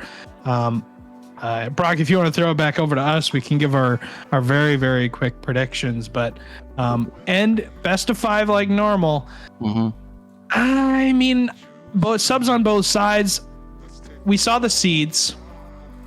I'm still going to go with the Rochester Rhythm. And I think this one, did the server disconnect? Yeah, I think. Did it? Yeah. It Wow. does look bad. Yeah, the server did disconnect. Oh. Yeah, it just kicked me too. All right. We'll make our quick predictions, and I'll throw up the server again, Brock, for you. But I'm going to say Rochester in 3. I feel like this is going to be a quick sweep, despite Bladat sub up. Nordorka really is going to throw a wrench in things for me, and Yeah, well, I'm also going to be picking Rochester. I think Dorka is a pretty key player to have missing here, but I don't think quite in 3. I think I've never been in Challenger, but I'm just guessing. I think it's going to be a little bit closer. So I'm going to say probably in 4 games, Rochester. I like that. And Challenger, of course, is, I don't know if you guys agree with me, but it is our most competitive league, I would say. It has been for the past, I can't even remember, since season 4 probably. I don't know. Wolf can argue with me with that, but Challenger has always been where teams who Challenger's been the best since season 1. Yeah, anybody can win. I mean, anybody on their day, even this season for Premier. And I really think Fuego said it best, saying that anybody in the top 8, if they have a good day, they could win the whole major or win the whole thing. I mean, really, And I think that's true for Challenger and even Rising Star as well. I mean, we saw in the Major 1 final for, I guess Challengers was a little bit more normal with Rochester winning it, and they were on top from, well, they were top 5, I think, from the beginning. They were the 3rd seed, but even then, yeah, it's the same info. If they want to, if they're able to jump back in here, but it's the same. Yeah, it's the same exact info, but regardless, I think overall end we're gonna be in for a good series regardless. We've seen what Rochester can do, but also what Fargo can do. Ren and Blue still very capable players of making things happen for their team. And I mean, Dorka not being there is obviously throws a wrench in things, but I mean, we've still seen sub up performances from the past that made tons of leaps. Obviously, you think back to Stratus from last season with Chicago, with that premier team, made waves in that second and that major that was there. So, and honestly, it is possible for each sub to have a great series, but like my prediction says, They're here. I think Rochester, their sub more than likely going to make more of an impact. I don't know if that's true, but we'll see. We'll see what we get. If everyone's here, I'm just gonna let them go. But regardless, game number 1 about to kick off for this series. Best of 5 like normal. We're a little late, but that's okay.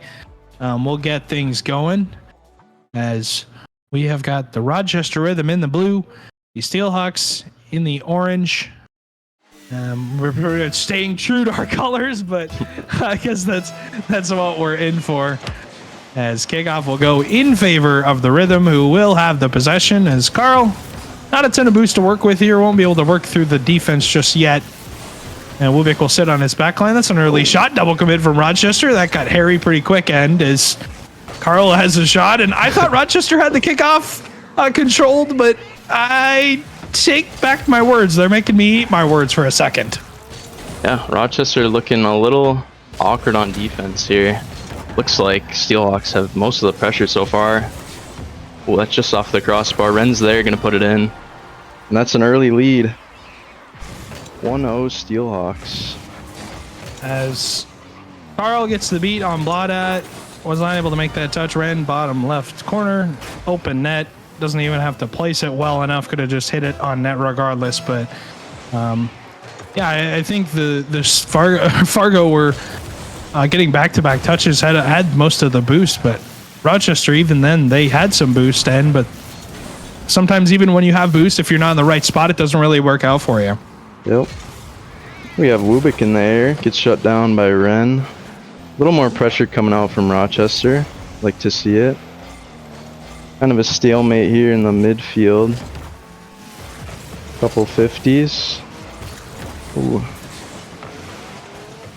He handled. Ooh. My goodness.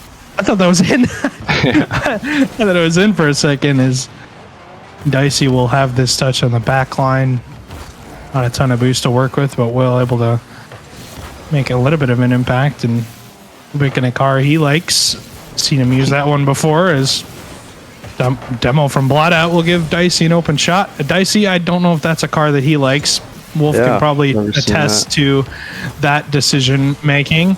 As that's top right, no. Carl will make that shot. And yeah, Dicey's never used the twins or end, and I don't know if he's going to stick with it. Dicey loves his cars. He also loves my cars. Seen him rock a couple of my presets. What's up with that, Dicey? Pretty much. He just wants to be you, pretty much. And he's the next Endeavor Doodah. Ooh. As Dicey has that shot on target. Ren will have that save, and Wubik going to sit at the midfield line. 2-0 Fargo, first 2 minutes, and so far they've held most of possession and a lot of good touches off the backboard. And I think in Rising Star you can get away with more backboard plays where you can kind of abuse the backboard. Challenger, I think it improves a little bit, but Premier, everybody camps the backboard, it seems like. I think just in the game in general, the backboard has just evolved so much. You can cover a lot more space on the backboard, so players are just sitting there. For sure. I think you can almost use it as a launching pad for yourself to. I mean, you're already 10 feet up in the air. You might as well just use that as Blue dunks it. Home on Bloodat. That's 3-0. There's 2:28 left to go in game one, and this is all Fargo. Now, I was talking to Lat and Mamba about this Brock Wolf guy, and before I got into this series and casting it, I was talking to them about a series where the one team, Wolf, you were in this series too, where your team lost 8-1 in the first game, and then proceeded to win the series in 4. So it really, honestly, the game ones are important, yes, but you can always have those things where a team loses 8-1 in the first game and then wins the series. But Wubik will get one on the board off of that clear from Dicey, and the Twins are all the way down to Wubik, open net, and don't really need much boost for that one, do you, Ed? Oh, looks like an open net for Rochester. Yeah, I do agree. I think game one is kind of just look what the other team's kind of doing and use that to move forward in the next games. So could be a big lead in the first game, but still a whole series yet to be played. I agree. Even just giving up a lead is Ren will get the 4th on the board for Fargo. Bad bounce for Ubik to deal with as Bladak gets caught out. This bounce for Ubik was not great, but was not able to read it. And yeah, I think game one is really just seeing how the other team is playing on the day. If they're super solid, if they're peaking out of their minds, if they're really sitting back far and giving you all day. I mean, you might as well take all day. Is Blue's gonna put another one on the board. Fargo is just winning kickoff for kickoff, and Dicey hits the inside of the post, drives up, and is not able to make that touch. And Rochester have to slow this down now, or they're gonna see this game turn into 8-1. Yeah, I think they're giving them a little too much space sometimes. Just not really expecting them to be there. Just like kind of like that. That's Blue, and that's going to be the 6th goal for the Steelhawks. Yeah, I don't know. I think they're going to have to clean up their rotations going into these next ones. Figure out just how to not get scored on. And yeah, pretty much. I mean, you can't really say it much better. Yeah. You got to figure out the defense, not giving up easy ones, because Fargo, obviously, it seems will take the easy ones all day. What a drop down pass from Ubik to Dicey, and shot just off the mark. I think Dicey will be making a car change after this game. I hope to God he is considering a car change. Yes, I'm a complete and utter non-fan of the Twinser. I don't know who in their right mind would ever have a Twinser preset in their garage just sitting there. Oh yeah, what's oh yeah, no, he has a what's it called? Nate has a I don't think it starts with a D, but it's not the Distro. It looks like that car. I can't think of the name. It might be that name, but I don't know. Is that drop down touch? Rubik gonna force Ren to basically pass it to him, and I mean, Rochester have a chance here with 40 seconds left. They got to find a goal every 10 seconds. Man. I think for Rochester, they kind of use these last 41 seconds just try to get some momentum going into the next ones. Try to clean up maybe their defense, their touches on defense. Get a little more offense going. Wubik, the nice double. That's what you like to see. Off the ceiling. Gets one touch over the defender, doubles it home. Beautiful play. Yeah, that was pretty. Uses the ceiling, and that first touch is really what gets it for me, and is important for him to even get to the backboard. Is that first touch? Is Blue's gonna miss that open net? Ren, the save from Ubik is made, but Dicey gonna get credit as well. So both of them gonna throw a wrench in that plan for offense. For Fargo is still up 6-3, looking to be 6-4 here in a second. If Blada can put that one away, can't do it as Dicey. No boost. Poor Twins are running on empty. Infield pass to Fargo. Roll Dicey one. and Ubik in a roll one. This is just chaos at its finest. As Fargo will triple commit that save. They will get out of it, and 1-0 lead for them in this series as Ren puts up 691 points, 4 assists. They assist on 4 out of the 6. And now into game 2, obviously, I think game 2 is the most important game, but at the same time, game 3 is just as important too. But also, just talk to me how important it is you're a player, obviously, as well as I am. Talk to me how important it is for, if you're down 1-0, for you to win game 2. Because, your confidence for the series can go completely out of the window in a second if you lose game 2. Yeah, game 2 in a best of 5 is definitely probably the most important game. I'd say, it's Rocket League. Anything can happen, so having like a 1-game cushion is pretty nice to have. And if you lose the next one, if you're Rochester, you got a reverse sweep. So it's a pretty tall task. So they've definitely got to fix some defensive, maybe rotations or whatnot going into this next one. Yeah. Maybe defensive structure is what we're thinking, because you can't give Fargo 6 goals, because I said it last night, however many goals you're giving your opponents, you got to score that many more. So if you're giving up 6 goals a game, you got to score 7 to win games. So and that's just, it's highly unlikely that you get 4 a game, especially at this rate, of how well just people play defense and how structured most teams are.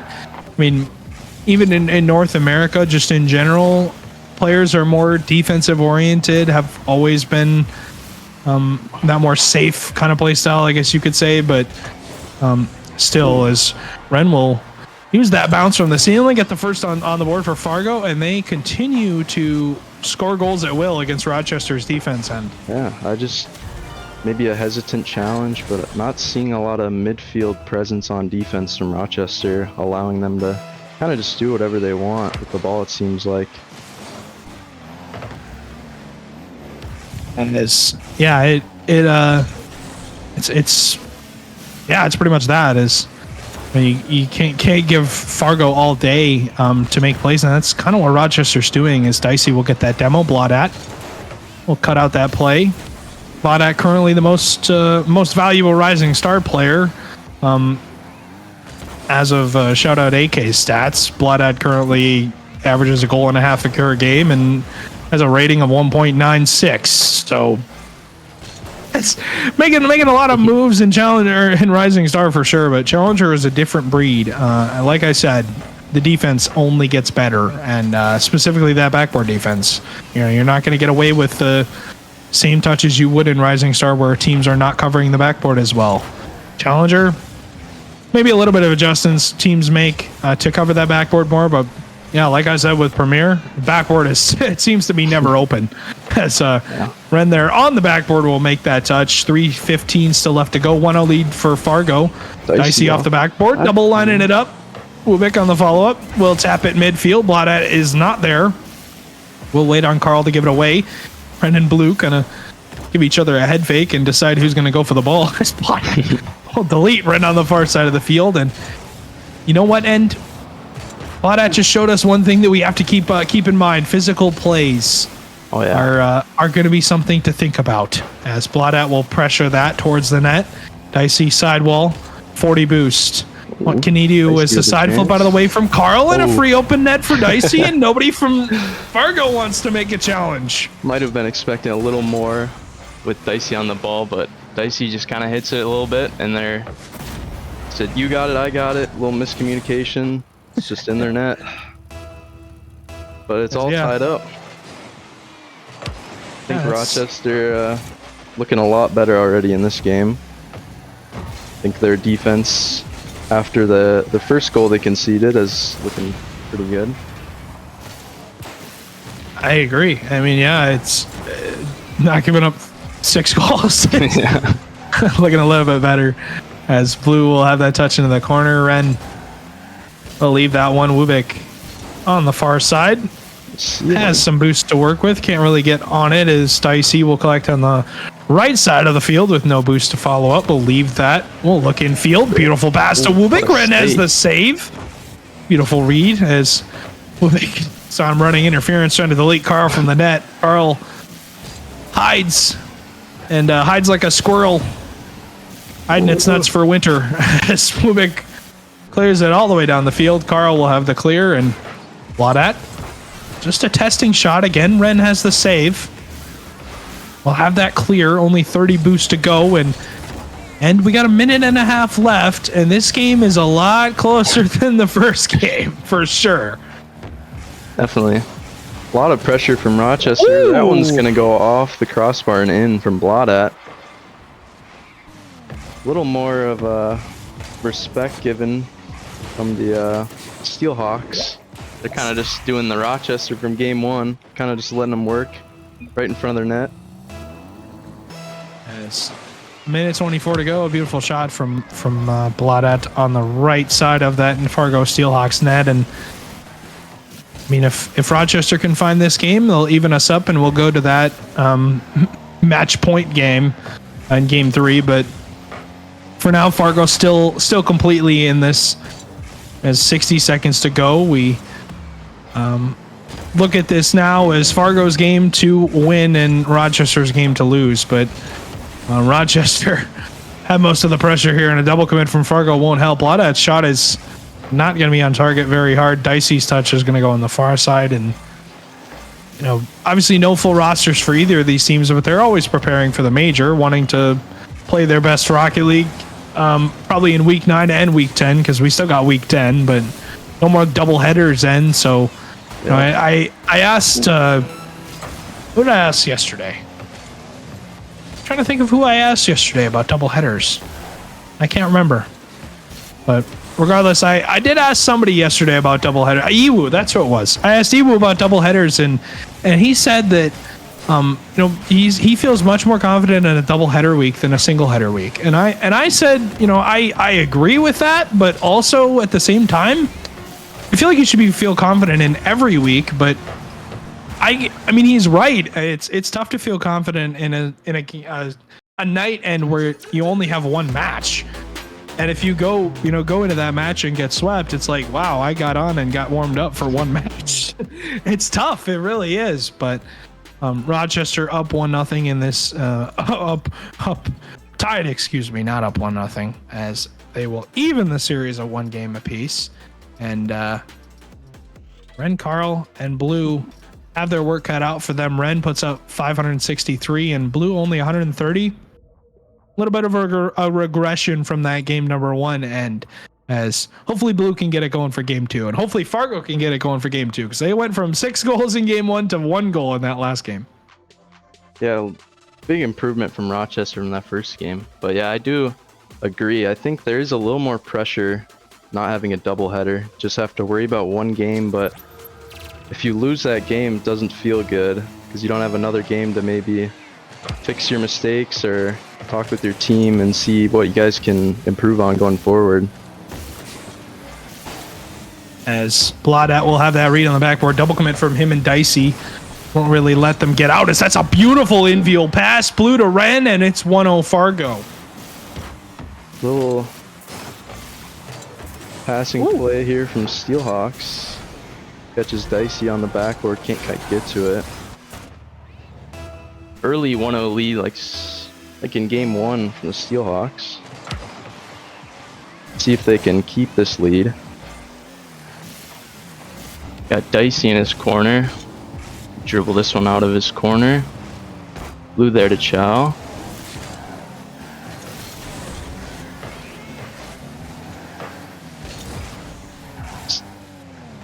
Got Carl in the corner. Ubik is there. That one out mid. Blaudat tries to get a 50, couldn't quite reach. Ooh. A lot of banging the ball. Oh, a big demo from Wubik. Oh boy. Ren able to clear it away. Ooh. No big opportunities yet. Yeah. That touch got away from him as Ben has that one on the far left side. We'll clear that all the way down. Bladat won't be able to do much with that. Ran off the backboard. Wubik. Dicey and Wubik increasing the demos in game number 3, trying to get that one goal back. Another one from Ubik. Yeah, they're getting as many as they want. As Blue will clear that all the way down. Wubik gonna have to hit this one. Does as Ren will hit that forward, testing Dicey on his back line. We'll give it to Bladat. Don't really do much. Just Carl on the far side. Wubik.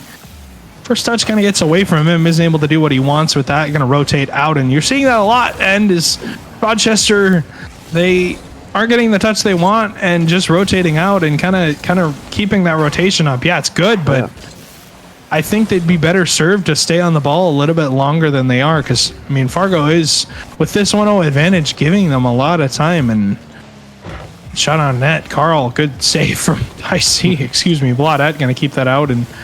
No boost to go. Game's halfway done, and Rochester kept scoreless. Yeah, I think Rochester figured it out. Figured out their defensive structure from the first game. Looking a lot more confident with some of their touches on defense, just knowing where their teammates are. And I think Steelhawks are kind of on their back foot a little bit. So yeah. We'll see if there's a Rochester goal soon, but I think they're looking pretty confident. Yeah, and I think it's Rochester figured out their defense, but now they got to figure out the offense again because definitely I don't know where it's going to come from. Movik gets demoed by Ren. 2 minutes to go as Dicey into that midfield. Bladat can't make that read just yet. Ren Blue beats him out, and the 50 comes out for Dicey. It's Carl. We'll press that one forward. Don't know what Carl's wheels are. I have them, seen them, never seen anybody and their mother use them. So interesting decision is that's an open net for Dicey. And minute 40 to go, and Rochester's tied the game. Yeah, I think they've kind of caught Steelhawks just back, not knowing who's going, and it's tied up. As it important for them to do that as Big Dicey fake will have move. that shot. Yeah, that's a beautiful fake though from Wubik and open net for Dicey. Yeah, I like the creativity from Rochester. Wubik faking the touch, Dicey with the shot, and no one's there to stop him. That's tough. Honestly, is you can't really get that one for as minute 35 to go now. Rochester taking over this game as Carl gonna receive that pass pretty much from Bladat as he's like, "Harry, test me." He said, as Bladat will make the save regardless. Wubik sidewall has had a ton of mechanical plays on this field so far, and has really made his impact known for Rochester as Rochester made the grand finals for Challenger last season. With 2/3 of this roster end, they were not able to beat the Bemidji Lumberjacks, and they did lose that Challenger grand final. So I have to imagine. Yeah, exactly. Who put Calster and Mako on the same team? Pretty Turds. scary. As 40 seconds to go, Blue will not have that shot. Carl will have the open end and tie the game. 38 seconds to go, and I mean, just an awkward play for Bladat to touch, and Dicey was not ready for Bladat to cut that. Yeah, great 50 from Blue, making 2 defenders have to go for that ball, and then his teammate being there for the cleanup. I think Dicey. Go ahead. I think for as long as I've known, Dicey's been in Challenger for however many seasons, but I think he's since the start. I think he's a key player in the Rochester franchise. Drafting me in I think season 6, or not drafting, but picking me up free agent. So shout out Dicey. Definitely. Wubik with a touch. Ooh. Off the crossbar. Oh! Another bump. Ball in front of the net. Gets rid of it. Blaudat in the corner, 0. Ubik there. Cleared by Ren. That one's gonna drop. We're going to overtime. I'm thinking that one maybe should have been in. Yeah, that was definitely scary for Steelhawks, but they're definitely glad that ball was not in the net. Yeah, they're going to survive on the razor's edge as Ubik will look for the bump on Carl on that back end. Rochester would love this game. I mean, so would Fargo. And this is for match point, so... Carl, That's a a shot. wow. What That is a pass. pass and a half. Carl with the shot, 21 seconds to go. Fargo have won game 3, and I mean, there's nothing Ubik can do about that. That's just that's a dime from Ren to Carl, and it's in the back of your net. Not much you can do. Yeah, Fargo up 2-1, and I mean, not much you can do there. And but Yeah. it'll be interesting to see what we get out of the rhythm here in game 4. Can they not give up a game that late? Because I felt like they were down for a majority of the game. They tied it, and then they took the lead, and then really got caught in a bad play with a double commit that just killed them, and pretty much. Yeah, I think Rochester just need a second to just figure out, their little defensive structure, and then I think a key player they have to get involved is Wubik.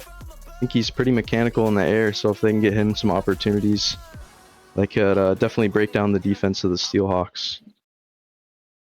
I agree. Has had an impact on this series so far, and with just simple plays when it comes to a double in the game 1, and also setting up his teammates, giving them opportunities to shoot the ball, as Dicey's in an Octane. Normal car for now, as wasn't a Fennec the last game, but a normal car again, as Blaudat will have that clear. Good touchdown field, as Carl will have that read. Won't really recover for it well. Blue with that one forward. Wubik will hit that. Forward, dunked by Blaudat on the back line as Carl, and Harry for the Fargo Steelhawks for now, as Dicey will have that touch. In Wolf, I'm pretty sure that's the Gavalanche preset is what he's in. Dicey. I'm pretty sure Gavalanche uses a BDS decal with normal Dicey wheels. So I've noticed that with Dicey. I think he might use different wheels though. Maybe. No, I think Gavalanche uses OEMs. That's what I'm thinking. I don't know. Dicey has Dietschis on. Yeah, I thought Gavalanche. I like to call them Dicey's. I know. I thought Gavalanche has those wheels on, but I don't know. What a What is save. Carl? Carl. Heck of a save. Holy. As Ubik's shot was hard on target. And another 50 from Ubik will go into that corner. 340 to go. 1 minute and 20 into this game number 4. If you're just joining us, you've missed a close series between two teams with a sub on each side. End and I are sitting in on this series and hoping that we get another play like we did in game 1, where Wubik hit a nice shot, and maybe we'll get one more of those. But heck of a save there to keep Fargo alive in this game, as Blue's looking for a fake on Wubik. Wubik doesn't fall for it, and says no to any tricks that they were looking for. As Dicey, A bump.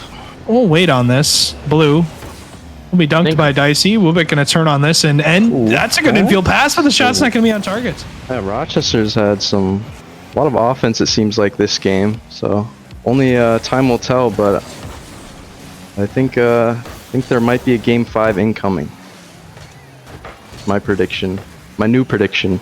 Your new prediction. My new one. Yeah. It's alternating. It's changing through the series. I wish I familiar. could.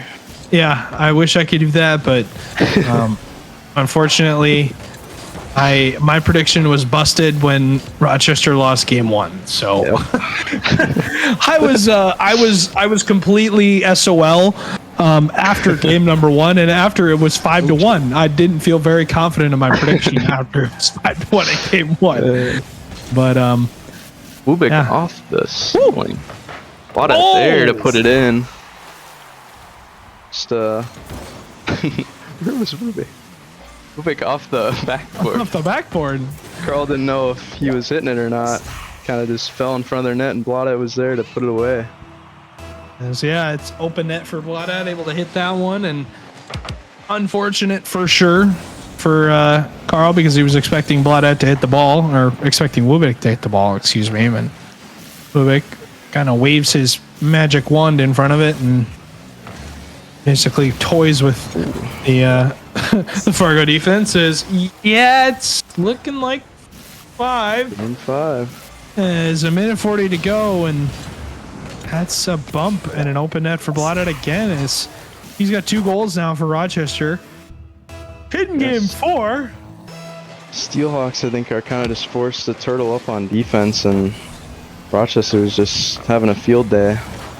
Getting demos, getting shots on goal. Definitely carrying Living. some momentum. Living. Yeah. Camping in their half, pretty much. Oh, yeah. Setting up Taking shop. all the boost. I mean, Hard for them Dicey's to- going from corner to Yeah. corner. What is that? He's just deleting everybody from the field. He just doesn't care. 2 Fargo- up Steelhawks. 'Cause they're stuck, yeah. Bumped into each other. They're just getting thrown around on their defensive side.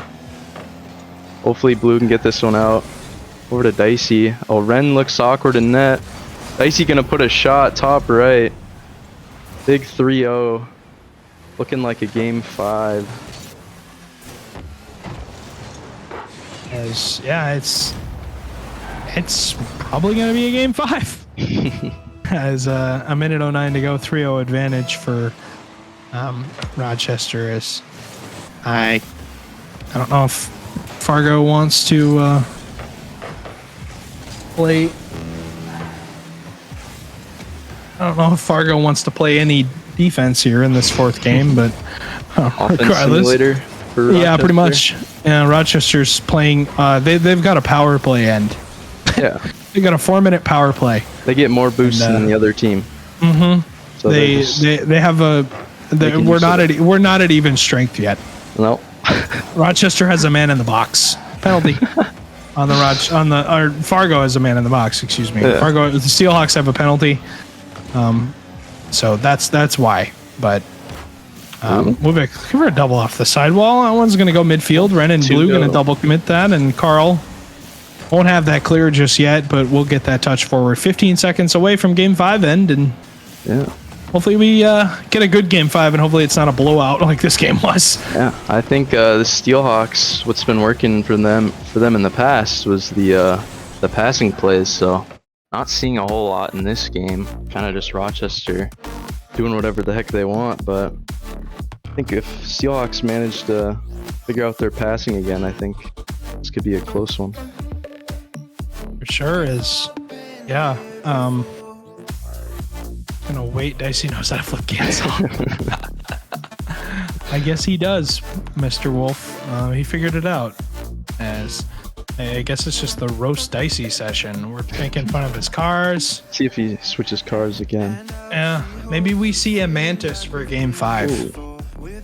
Gotta use the Predictions. power of the Fusion Bleach Mantis against the guy who won with Fusion Bleach. But yeah, and I mean, like you said, Fargo, the majority of their goals have been coming from passing plays, and Rochester have been physical and basically just suffocating Fargo out. I think if Rochester continues to do that, this game 5 won't be close. Yeah. I think Rochester's definitely figured out their defense, and now they've developed an offense. So looking scary in this game 5, but see if Steelhawks can do something about it. Wow. As 10 seconds in, no one scores right off the kickoff, so we won't play kickoff simulator for a second here, as Carl will look for that touch. Bladat will be Let's save blocked from by Whoop. Wubik. Is just to reach back and make that one. Blue going to keep the pressure up. Fargo, if they can get the first one, I think they have confidence in themselves to win. As Wubik's looking for a double off the backboard, and Blue will be there camping on it. Going to wait on that touch, get a fake, take his time. Will be dunked by Wubik regardless. So all of that, all for naught, is Wubik stealing your corner boost. And again, Fargo have to get out, and they are able to do that with Ren. Oh. As Bloodat, you're playing for the blue team, my guy. Almost an unfortunate situation, but luckily Dicey was there to clean that one up. Yes, But a lot more offense from oh yeah, Steelhawks. for sure. Not like last game, so definitely look evenly matched in this one, possession-wise. Oh, Dicey wanted that corner boost. Definitely wanted to steal that one. Carl will no boost to his name. Ren has about 50. Blue has 30, so a combined 80 boost between two players for Fargo.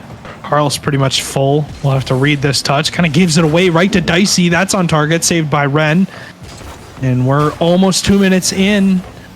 And Ren has the touch forward. Bloodat's there to fly up. Was last man, had to make that touch and does. And we're 2 minutes in, and it's back and forth between these two teams.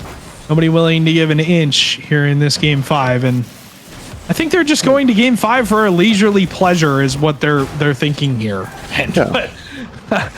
I mean, honestly, so far game 5 has been about as even as you could possibly want. Ren forward. Yeah.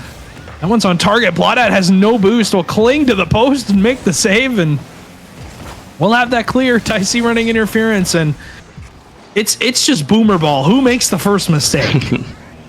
Yeah, a bunch of saves from both sides.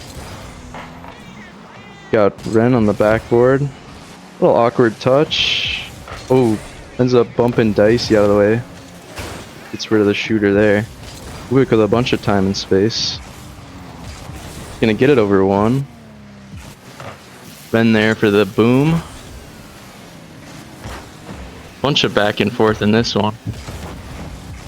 Sure, it's been turn after turn pretty much. As Wubik will put that one in net, saved away by Ren Blue and Carl as Dicey will have to track back. We'll make this save. Carl will be dunked.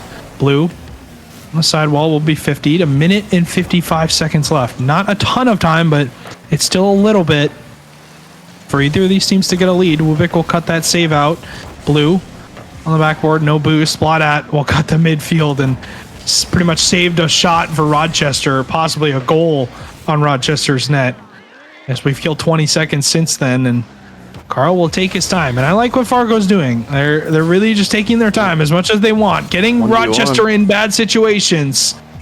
Bloodat will have that in the corner. Will have his corner boost stolen though, and end.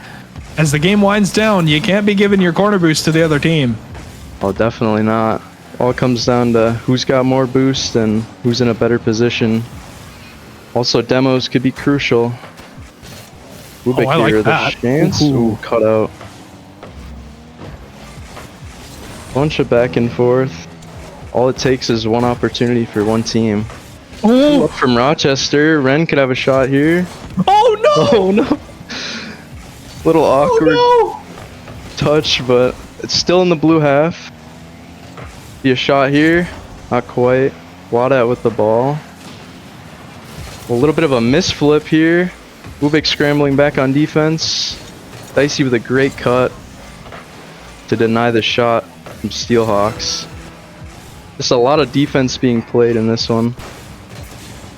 no! And I'm pretty sure that was a 3-on-0, and both of them backflipped. Yeah, Oh boy. very As unfortunate. Dicey off the Dicey backboard. Crossboard could be a shot. Ren Oh, with no. a big dunk. It's not Almost in. on. It's close though. 9 seconds to go, and we're close to having a winner. But that should have been a goal for Fargo. That was a 3-on-0. I'm pretty sure if I counted right. As we're gonna go to Yeah, game 5 overtime. overtime. And, Of course. yeah, of course, for the content. Of course. That's First right. time casting. Who's gonna miss the kickoff? Oh, no. Bloodat! We'll have the 50 on Carl. Wubik into that corner. We'll full boost. Can't make that touch. Dicey.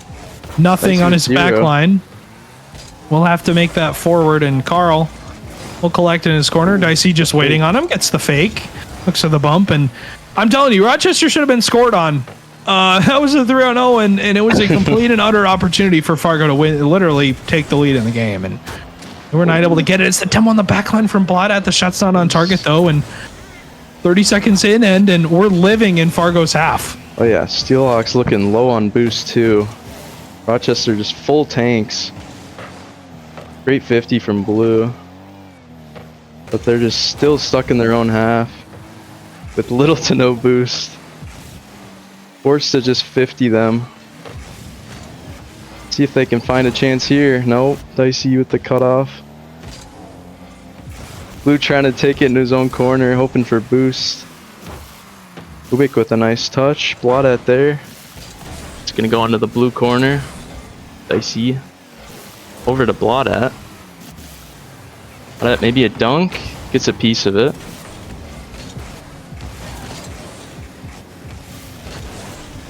Nice outplay from blue. Gonna bump on Bloodat. A little awkward. Triple commit. Triple commit. Somehow it works out. Yeah. As Ubik will collect that one. Carl will leave that. No boost. Will collect the corner. Dicey.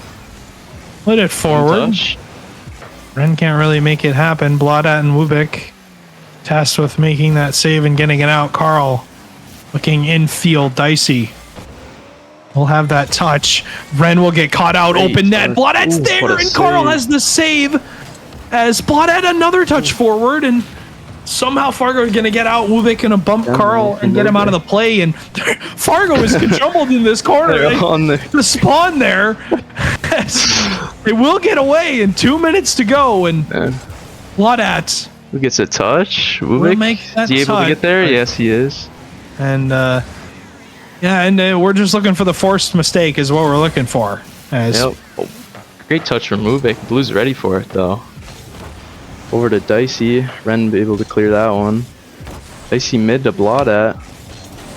Just keep it in their half. Steelhawks have a little bit of boost to work with.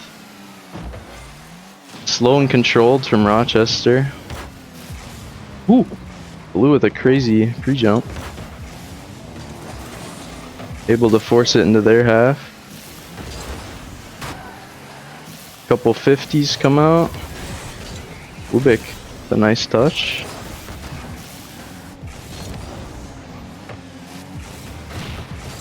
Big demo from Ubik. Clears up a little space on defense. Oh, Ren had no boost. I was wondering why Ren didn't go for that originally, and he didn't have any boost to even make an attempt at it. And we're 3.5 minutes into this game 5 overtime end, and we are no closer to determining a winner of this series.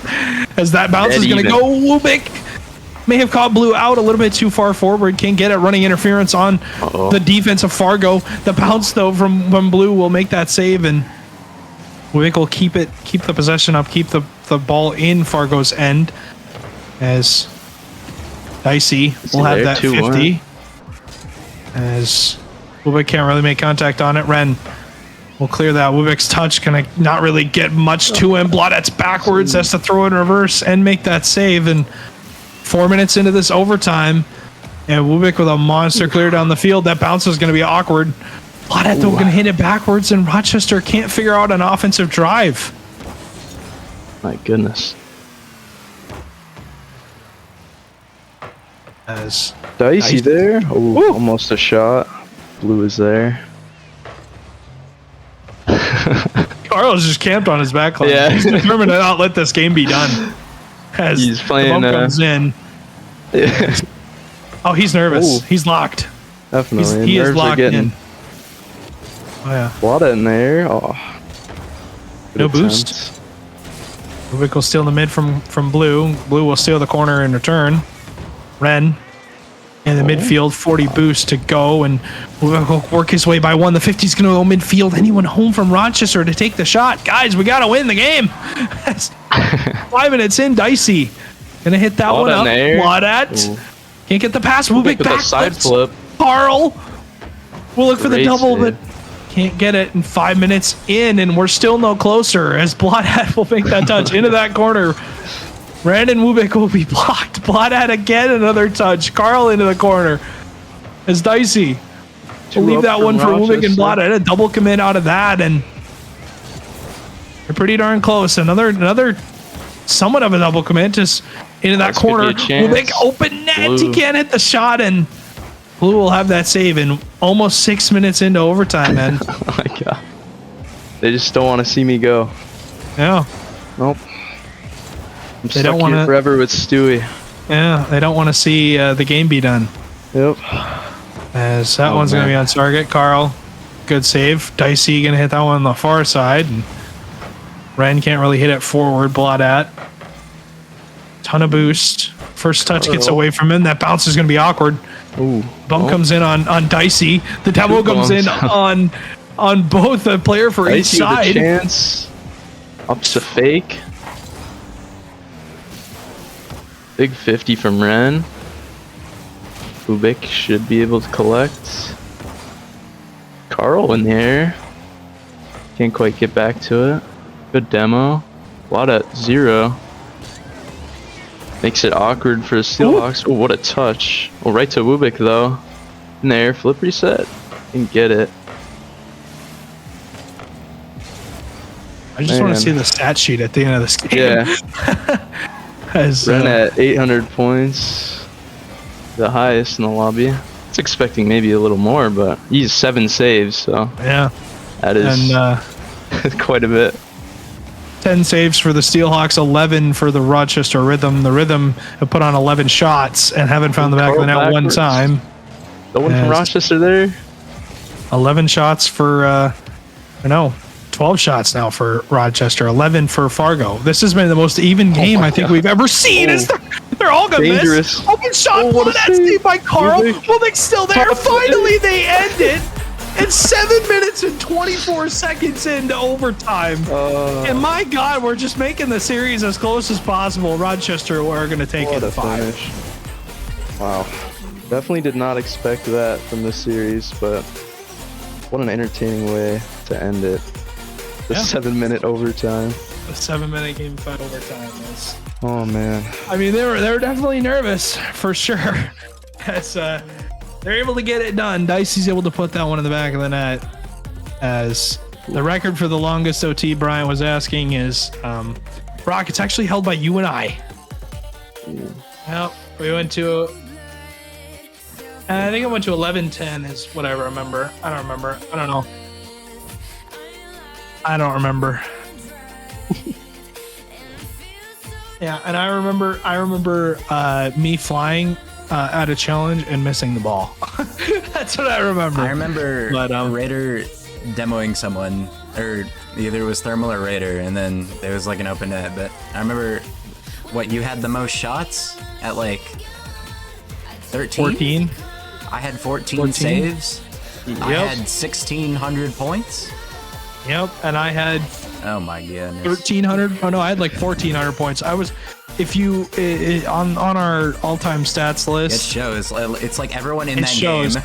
It's like- everyone, it's literally everybody in that game. I'm like number 3 on all-time points in a game, and if you look at all the players around me, every single one of them won the game except for me.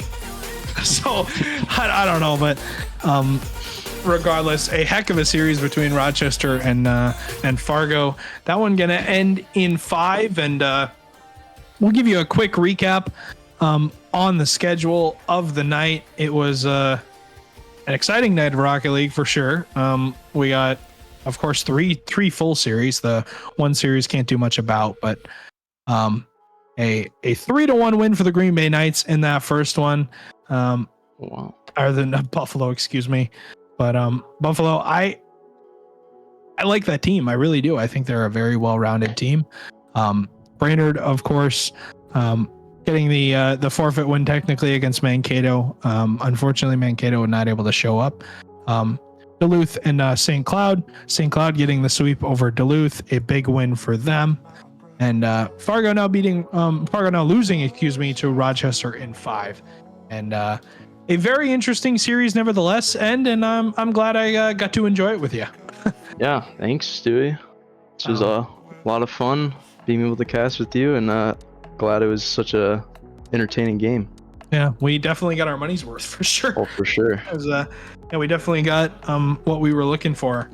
As that'll round out our night, and yeah, we got premiere tomorrow. I'm hoping to be able to stream the last half of it. I don't know if I'll be able to stream the first half of it, unfortunately, but no Quick Horizon as he is busy. So I'll hopefully have the last 2 series on stream, but I do play it at 3:45, so it'll be difficult for me to get the first one on. But regardless, I'll have the last two games on stream. But thank you guys for joining us for another week of Challenger Rocket League. Week 10, of course, next week, and the end of week 9 for premiere tomorrow. And we hope you'll join us at 3 p.m. Central Standard Time. I'll be on stream. Yeah, go watch it.